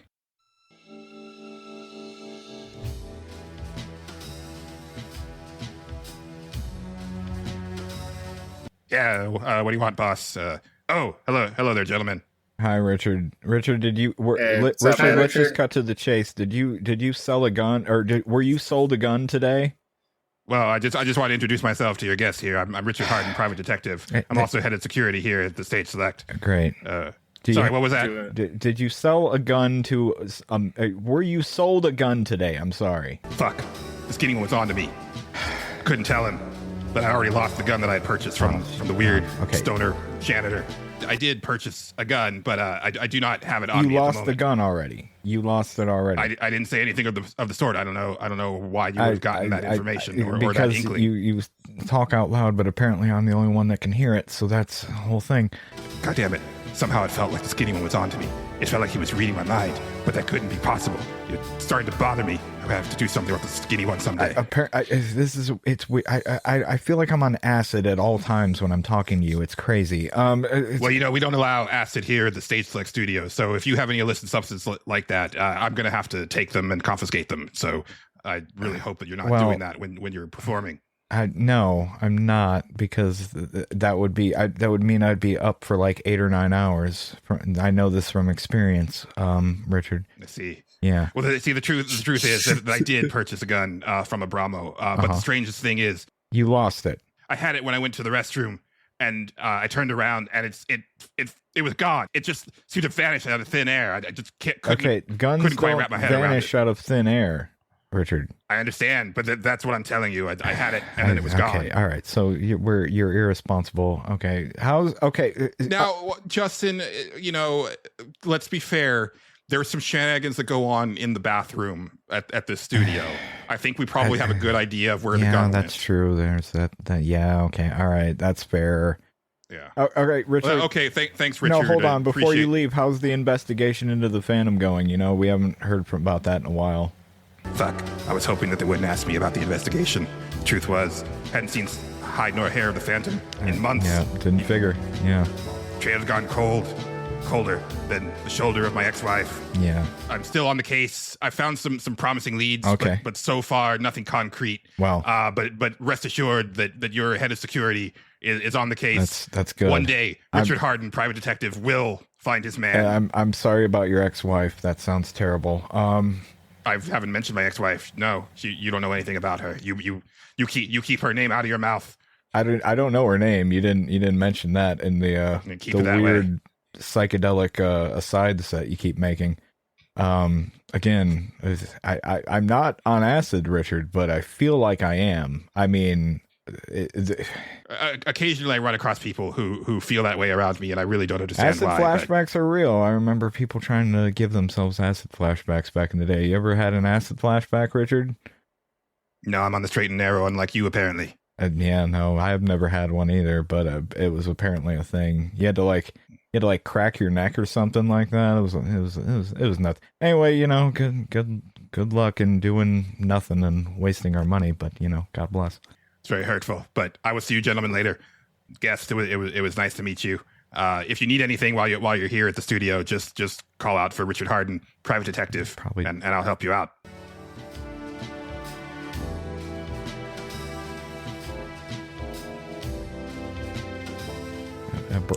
Abramo might be more helpful. Yeah. Just so you guys know. Oh, come on, Richard does his best. Does he? I love the idea of a single person in a universe being the only one who's aware of non-diegetic elements. Apparently, it's me. Here I we don't are. know. See, I don't know what you're talking about, James. You say these strange things. Yeah. And it's really. I hope that you're doing okay. Like it's very off-putting. That does actually remind me of a show. So it was actually a Disney cartoon called Star versus the Forces of Evil. Oh, Star Butterfly versus the Forces of Evil. Yeah, I loved Star versus the Forces of Evil. It was a great show. And there was one character called Bullfrog that, for several instances, he had to double check whether or not he was having an inner monologue or an outer monologue. Yeah. So, Justin, you have you gotten up to anything of note? I played Police Simulator for a couple hours. That's still a video game you can play. Nice. Wow. I was there. So many people are 6'4" in that town. It's wild. It's uncanny. I feel like they just left that there, and they're just like, nah, don't change it. Nobody's gonna look at the height except for my ass. Which apparently, terrible Russian dev made that? Oh God, I love it. It's great. What a game. That's pretty much anything that Let's Game It Out plays. pretty much. Because thank you for a key person who barely speaks English and doesn't know what I do to these games.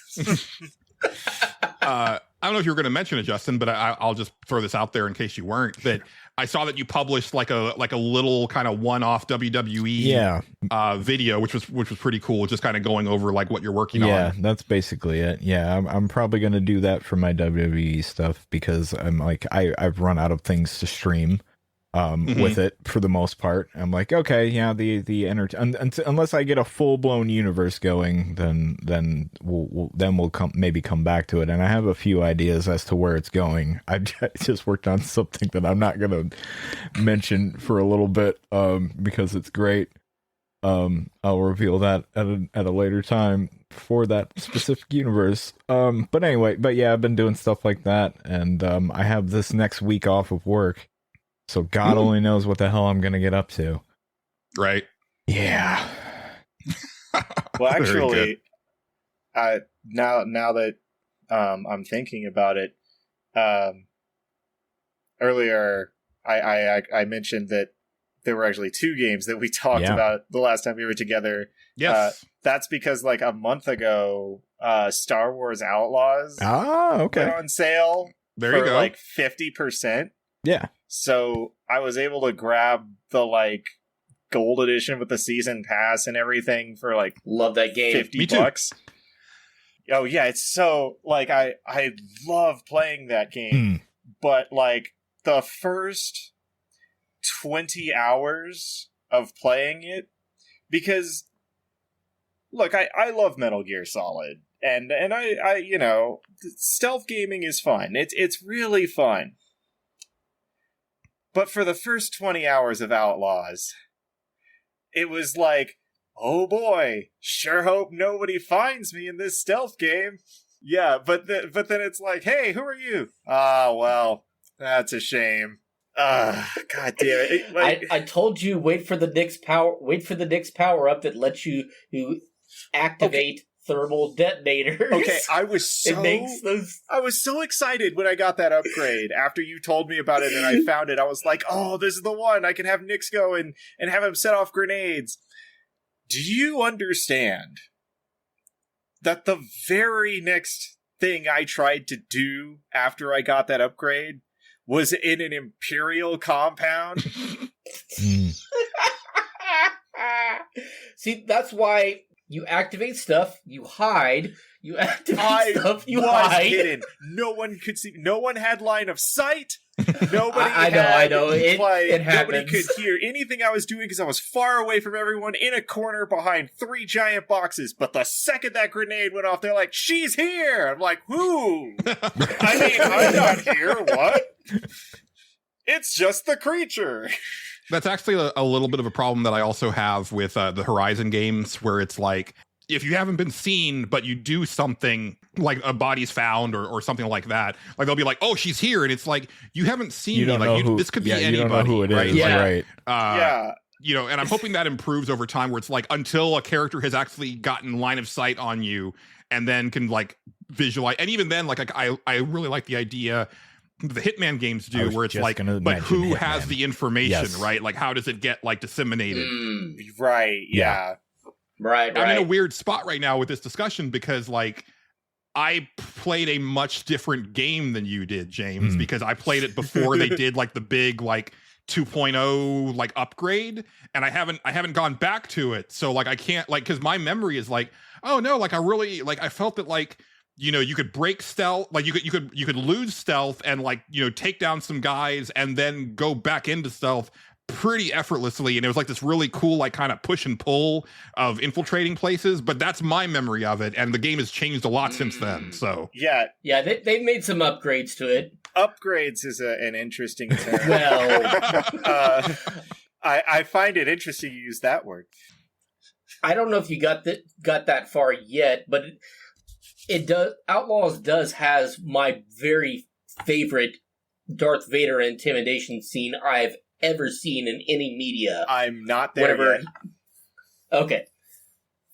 I can with confidence say I'm not there yet because the part I'm one of those people that's like, ooh, a side thing to do. Ooh, a side thing to Yes. do. And Outlaws will give you 50 if you actually look for them. They'll give you like 50, 60 other things to do besides anything you're actually supposed to, and no one will stop you, and that's dangerous for me. Well, you have mostly open worlds and a speeder bike. What else are you supposed to do? The missions, JJ. I'm supposed to do the actual missions and get my big payday from Slero. That's what I'm supposed to do. That game is so good about like kind of organically leading you to a lot of that side content. And to be fair, like, you know, in full transparency, like, because I knew that I was going to be visiting my friends in Colorado and giving them my old PS5 because I had pre-ordered the Pro. I kind of rushed through Outlaws and I mainlined it. Like the back half of the game and missed, like, basically, you know, of your 9 mentors, I only unlocked, I think I missed like 5 of them. So like there's like a bunch of abilities that I didn't have by the end of the game. And I'll be, you know, the last area was like a pretty big struggle for me. And I was like, I bet if I had like really like 100% of this would have been a cakewalk. But I love that idea, right? Like if I had done my due diligence and like learned all of the secrets and tricks from all the gurus that I had access to, like I kind of could have just like cakewalked or like, you know, like slept walked through this part. It would have been really fun. I actually got the secret one. I unlocked the secret one before I unlocked one of the main story ones. Yeah, and that's cool. Like I love that you have the flexibility of doing that. Well, just because, you know, I go through I loved the space missions. Yeah. Those are so much fun for me. You'd be able to flip around, and, I mean, granted, it would auto-flip you back after a little bit of time, but you could just flip around, and there is no gravity. There is no up or down. Yeah.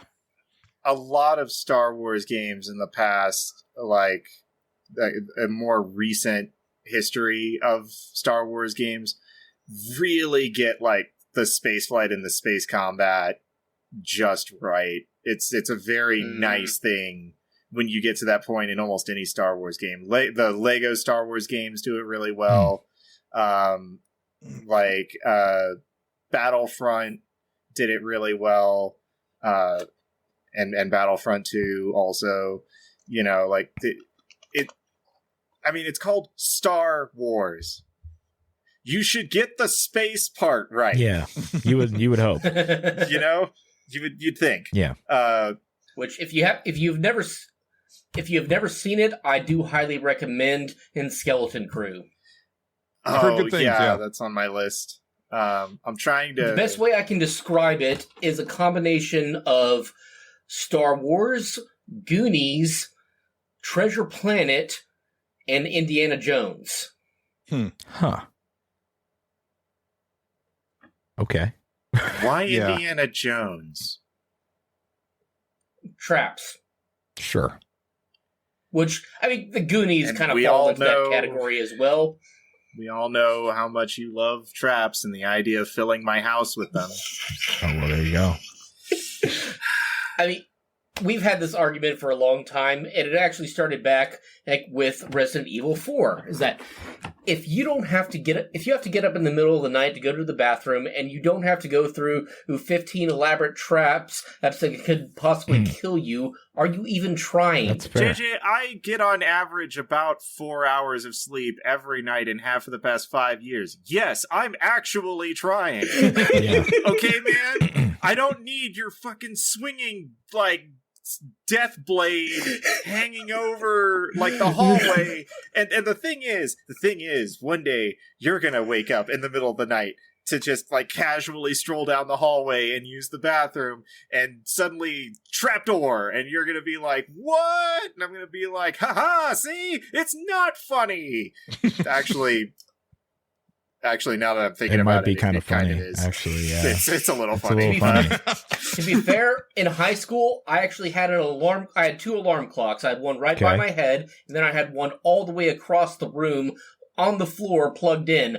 I got to the point where I would not even open my eyes. I would get out of bed, walk, and then use my foot to press the snooze button. Okay, that's a level of responsibility I did not have in high school. Yeah. I was I was basically still asleep, but I would do this on autopilot. So enjoying Outlaws, I take it, James? Very much so. Now that I really have a handle on the stealth, and now that I have the skill that lets me do stealth takedowns on larger enemies and droids, because without that skill, there were parts of the game where I'm like, I guess I just shoot my way out of this room, or I could sit here until I grow old and die. Those are my two options. I didn't have that ability, and I had to get very creative in the last section of the game. Because there are ways to get around it. Mistake I made more than once is that I'm talking to a merchant in one of the territories, and I accidentally hit attack instead of the action button. Yeah. Oops. Yeah, and then I have to run out of their territory because they all start chasing me. Suddenly they're like, oh, you're not as cool as we thought you were. Kill them! There she is! Blast her! If only that was the dialogue. You weren't as cool as we thought you were. And then they got really upset. I would love that. I'd be way more into that. I mean, they do especially have if you're in the dialogue Dawn territory where they're all like dressed up and everybody's like, hey man, why? Yeah. Like, they do have the dialogue that's the opposite as like she's with us, but she's good with us. Yeah. Yeah. I wish that there was like a really cool disguise mechanic to it where, you know, like a sort of like, again, like Hitman. Yeah. Where, like if you have a mask on, because like a lot of people use masks in the Star Wars universe, especially in the underbelly of the Star Wars universe. It'd be kind of cool if like, unless you did something like really weird or like you got close to like certain enforcers, you know, who might like have a, you know, like a description of like your overall build and stuff like that, they wouldn't be suspicious of you. Cause like sometimes you'll go into like an area where you've got pretty low rep, and like no matter what, it's like they are like they know immediately that you're not supposed to be there. And it's like, but like we were cool like 2 hours ago. Like I just happened to do that one mission that you guys didn't like. So maybe you guys shouldn't know that yet. But for most of my playthrough, that's the Pikes. I'm like, I'm really trying to get you guys to like me enough to let me walk into one of your territories because they're fucking everywhere. Yeah. But every single other mission I keep taking is like, steal from the Pikes, get a bunch of reputation, you'll get a bonus. I'm like, oh. But if you max out the Pikes, you do get a fake Imperial outfit that gives you an advantage in Imperial bases. Nice. It also lets you run and gun and then shoot from the hip easier. That's cool. I did finally get that. I had to work at it and sell a lot of intelligence to the Pikes. Yeah. To finally boost my rep up high enough, but I did finally get that outfit, and I saw it and I was like, man, I sure could have used this 10 Imperial bases ago. Yep. Instead of getting really good with the sniper rifle. Like, I could have just Space missions are the easiest way to get rep because you can do those super quick. Yeah, the fast travel mechanic letting you go to other planets is nice. That's a huge QOL thing that I think other games that have that system of like different main world area here, you know, you don't have to like do something to cross world areas before fast travel will work. It just loads your new area because you're in a video game. But for some reason, that game in particular, I really do like taking off, you know, from the planet and like going through space and getting into hyperspace. Are beautiful. Yeah. Like docking and undocking, I never skip those because they are just gorgeous. Yeah, you never want to skip the docking. Wow. And also the dialogue that you hear from your companions whenever you're taking off is hilarious. Well, yeah, I finally got the one where Nix and Indy 5 sort of make up because Indy 5 lets it slip that Nix is kind of cute. And and I was just like, you like him. You like my pet. You're a commando droid that likes pets. If you're ever in trouble, I got you. Right. And then he was. And I was like, oh, this is bullshit. We gotta save my friend. Hey, friend, stop, like, randomly shooting people while I'm trying to save you. You're starting more fights than I can finish. She was going for a blaster. No, she wasn't. Well, she wanted to. actual dialogue. Nice. Or one thing that I've done, I was trying to steal from somebody or distract somebody, and I accidentally activated the grenade instead. Oops. I mean, that'll happen. Yeah. I mean, it's a distraction for sure, you know? Well, yeah, you're not wrong. It's a distraction in the same way that, like, suddenly everybody, you know, has a new objective. Instead of patrolling, it's find and shoot you. And now that the stormtroopers can aim, it's less fun when there's 50 of them. Oh, yeah. That's why you just disable the alarms that spawn new stormtroopers, and then you can go around killing all of them. Well, you know, that's all fine and good, but what if you don't have line of sight on one or two of them, or you can't kill an officer in time before they use their personal comm, because turns out officers on their own can activate alarms without the actual alarm panel. Nyx is like a cheat code for that entire game. Nyx can do so many things. That is, I do like sending Nyx to go like jump on enemy faces and then just watching it be like, what the hell? Help! The stormtroopers are especially funny because Nyx covers their entire mask, so it's got to look insane from the helmet point of view. I actually thought it was kind of interesting that they had a lot more female stormtrooper voices than was previously ever seen in any Star Wars media. Well, so that was something I do not want to get into, like, a controversial back and forth screaming fight with anybody about the Star Wars movies. But that was something I thought was actually really good about Episode 9, was on screen, like, yeah, dude, it's the Empire. They're trying to get as many people as possible. Do you think they give a shit if it's a woman in that stormtrooper outfit? No. She wants to put it on? Let her in. Like, you know? And like, seeing that taken to its, like, logical conclusion in Outlaws, where it's like, yeah, probably, like, a really high number of the stormtroopers are women because, like, the Empire's just taking whatever humans actually want to join on. It's like between episodes. For a lot of people, that's an escape from whatever backwater planet they were living on. Join the Empire. You get 3 square hairs a day and money. Yeah. Well, and it takes place between Empire Strikes Back and Return of the Jedi. So the Empire is way less choosy than normal. Yeah. Like anybody can sign up. So, you know. Well, not human. Any human, yes. Okay, look. We all know that the Rebel Alliance was supposed to be Vietnam, okay? We get it. We get it. Diversity is strength, and that's why the Rebel Alliance won. And complacency breeds death. That's why the Republic fell. You know, it's all you're real not simple. that subtle, George. You're not that subtle, George. Listen, why don't we just have 2 cameras and then we could film the 1-2 shot at the same time while they're having the conversation, and we could get the reactions. Just do whatever you have to do, so I don't have to get out of my chair while I'm directing this movie. Yeah. Yeah. Well, gentlemen, did anybody have anything else before we start to wind things down? No, I mean, we, like, the main thing that we've been focused on was, like, Suikoden. Yeah. And just all of the amazing things about that game. Konami is not paying me to be here. If they were, I would be much more eloquent about it instead of just myself. Hey, Konami, want to pay us? That's what I'm saying. Yeah. Domino's Pizza is really disgusting. Unless. Yeah.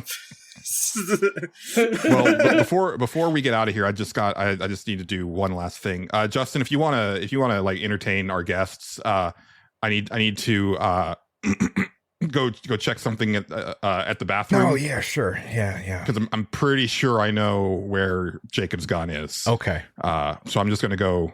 You know, I'll be right back. Okay. Miss Door is still there. Let me just walk through. Oh, cold.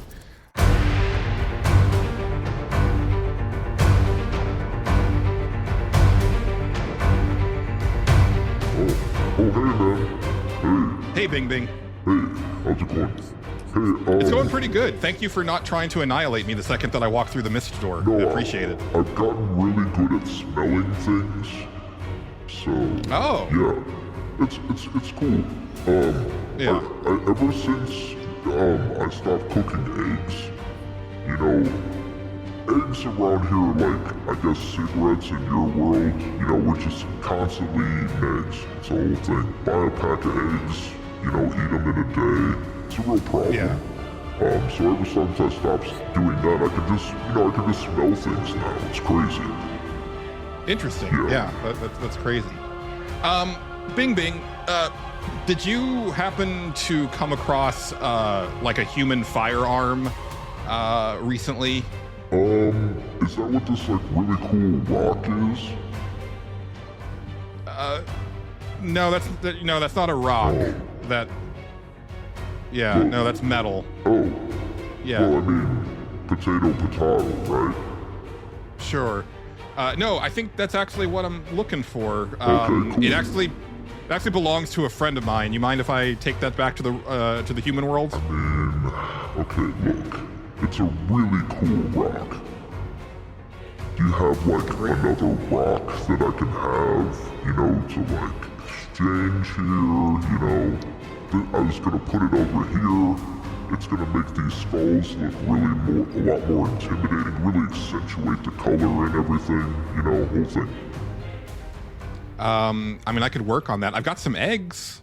Do you want some more eggs? You can't. You gotta. Oh man, that's not good. You sure? I'm really trying to kick the habit, dude. I got you. It's really not cool. Okay, I'll tell you what. Listen, I'll just give you the damn rock. Okay, you can have it. Just get the eggs out of here. Like I said,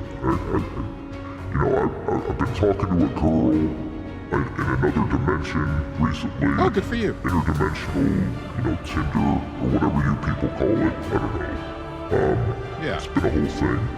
We call it Tinder too. That's interesting. Yeah. Well, no, we don't. I know you do. I see. Yeah. Over here it's called, like, you know, blah, blah, blah, blah. Right, demon language. Yeah. Gotcha. Yeah. Yeah. Well, cool. No, I appreciate it, Bing Okay, Bing. all right. Well, just remember, next time you come, you know, just bring me a rock.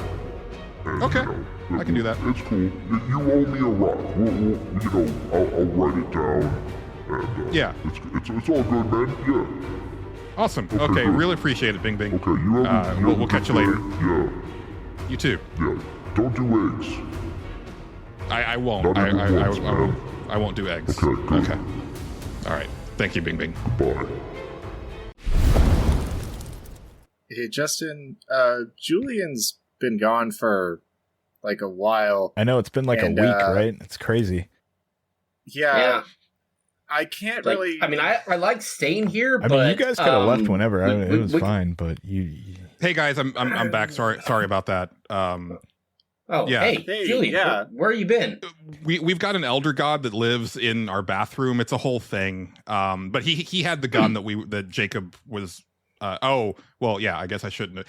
Our friend Jacob Washington was missing a gun. That's who was. Like he was talking to Justin on nano communication, which you guys didn't hear. But we got it all sorted now, so I'm really glad that we kind of got to the end of that. I'll probably call Jake. Hold on. Julian Titus, how you doing there, man? Hey, Jacob.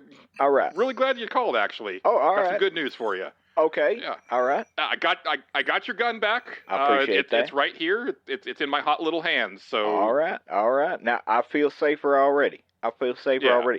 Now I can't get there at the moment. The old Civic's broke down at the moment. So I'm gonna need you to mail me that. I'll give you address. We'll talk about that.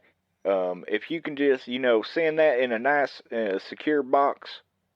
Make sure it ain't got no ammo in there. I don't know if you know how to unload a gun or not. I'll figure it out. There's all YouTube right. Well, now tutorials and whatnot. be safe. All right.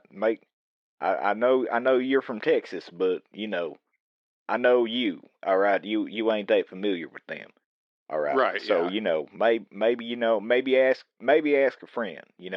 Just what? Just walk down the street and just ask the first person you come across. I'm sure they'll know how to do it. I mean, you live in Texas. That's usually how it works around Right. here. Exactly. So just mail that on down to me, and I appreciate it. And I'll see you around, I guess. Okay, sounds good, Jacob. You'll get have that right to out have to me you. on your little show sometime. Absolutely. All right. Well. Okay. All right. Take care. I'll let you go. All right. Tell Craig I said hi. All right. I will tell he. I tell you what, bad boy right there. He been into them rocks again. I'm telling you, whole thing. I mean, we bought him. We bought him a new lawnmower. His old Cub Cadet, it just kept going out on him, and so we bought him a new one. Now it's a John Deere. Now that's a good quality lawnmower right there. All right. Now it costs a pretty penny. All right, but we figured, Craig, he's worth it, And I tell you what, took him 2 weeks already in them damn rocks. And there's been so much rain this way. I'm gonna tell you right now, that grass, it just keeps on growing. I tell you what, it never stops. Well, sorry to hear that. Well, you know how it is. All right. Yeah. Yeah. All right. Well, you take care, Jacob. All right. Well, I'll let you go. All right. All right. Talk to you later. All right. Goodbye. Well, James and JJ, we're going to start wrapping up. Thank you so much for being here. I apologize. It feels like there were a lot more shenanigans this week than normal. So, I realize there's a lot going on, and, it was kind of a lot to take in. So, sometimes it's just that way around these parts. Sometimes you just have to call shenanigans and break out your brooms. Sometimes you have to. As we say on RetroFits, that's not a real argument, that's semantics. Well, I could always go for semantics. There you go. There it is. Yeah, you can find us on the internet. James, I know you're kind of the point man for RetroFits. You want to shout some stuff out before we go? Yeah, so the first is an official apology. I'm very bad at social media, so our social media account doesn't do a whole lot. We are still on Twitter. We just are. It's at FitsRetro. We are also on Blue Sky, which is, let me pull up the exact thing here. It'll take 2 seconds. It's at retrofits.bsky.social. I am going to be better about posting stuff. We also have a Patreon now. Normally, I would also want to do shout-outs, but we only have 3 patrons. So if you take the time, you come and check out what we do and you like it, just know that I have priced everything pretty low because not because I don't think our humor is worth it, but because come on, I don't want people to think that I'm greedy when doing this show is literally my blow off time to relax. He'll see himself out now. Right. Yeah. That's the main point of it. And when it does start to build up, you know what? I will announce during episodes, have a crawl or something to thank people. And through our Patreon, you also get access to our Discord, which I swear as soon as I get better at social media, I will be better about updating that. I know how that is. Yeah. It's a lot to have to mess around with. I'm better at it sometimes than others. Yeah, JJ and I both work full-time in addition to doing RetroFits, and I'm trying to do all the social media stuff and keep people excited and updated. But I want to make a real effort for it, and I'll just say that does become easier when there's actual interaction involved. So don't be afraid to stop in on any of those platforms and say hi. Absolutely. You'll probably definitely get some kind of response. Yeah, definitely. Yeah. And obviously, links will be in the show notes for this episode, but also on our Patreon page, we have a recommendations tab, and RetroFits Patreon is on that recommendations page. Justin, thank you. Thank you very much for that. How about you? Oh, internet, right. That's the thing that exists, huh? Twitch.tv/Tyrone Swift, where you can find streams of me playing. I don't even know what it's going to be this week, but it'll be probably some stuff. And at Tyrone Swift TV on YouTube to find more stuff. There you go. Yeah. You can find me on Blue Sky. Just search for Julian Titus. The show is on Twitter at Stage Select Pod. Thanks as always to the wonderful Megan McDuffie for our theme song and interstitial tracks. Thanks to friend of the show John Gholson for being our announcer and providing us with our artwork. But that's going to do it for this episode of the Stage Select. I've been Julian Titus. He's been Justin Ham. Special thanks to James and JG of RetroFits. We've been the Stage Select. Signing off. Uh-huh.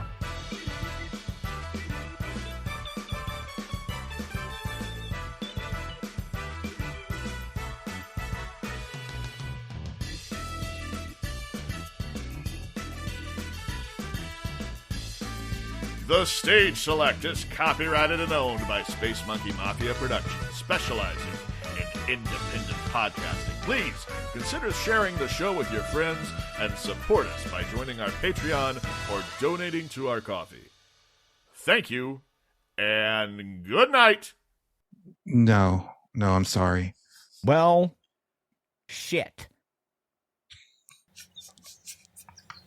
God damn it. I know, I lost it. I was trying so hard. Oh my god. No. Why?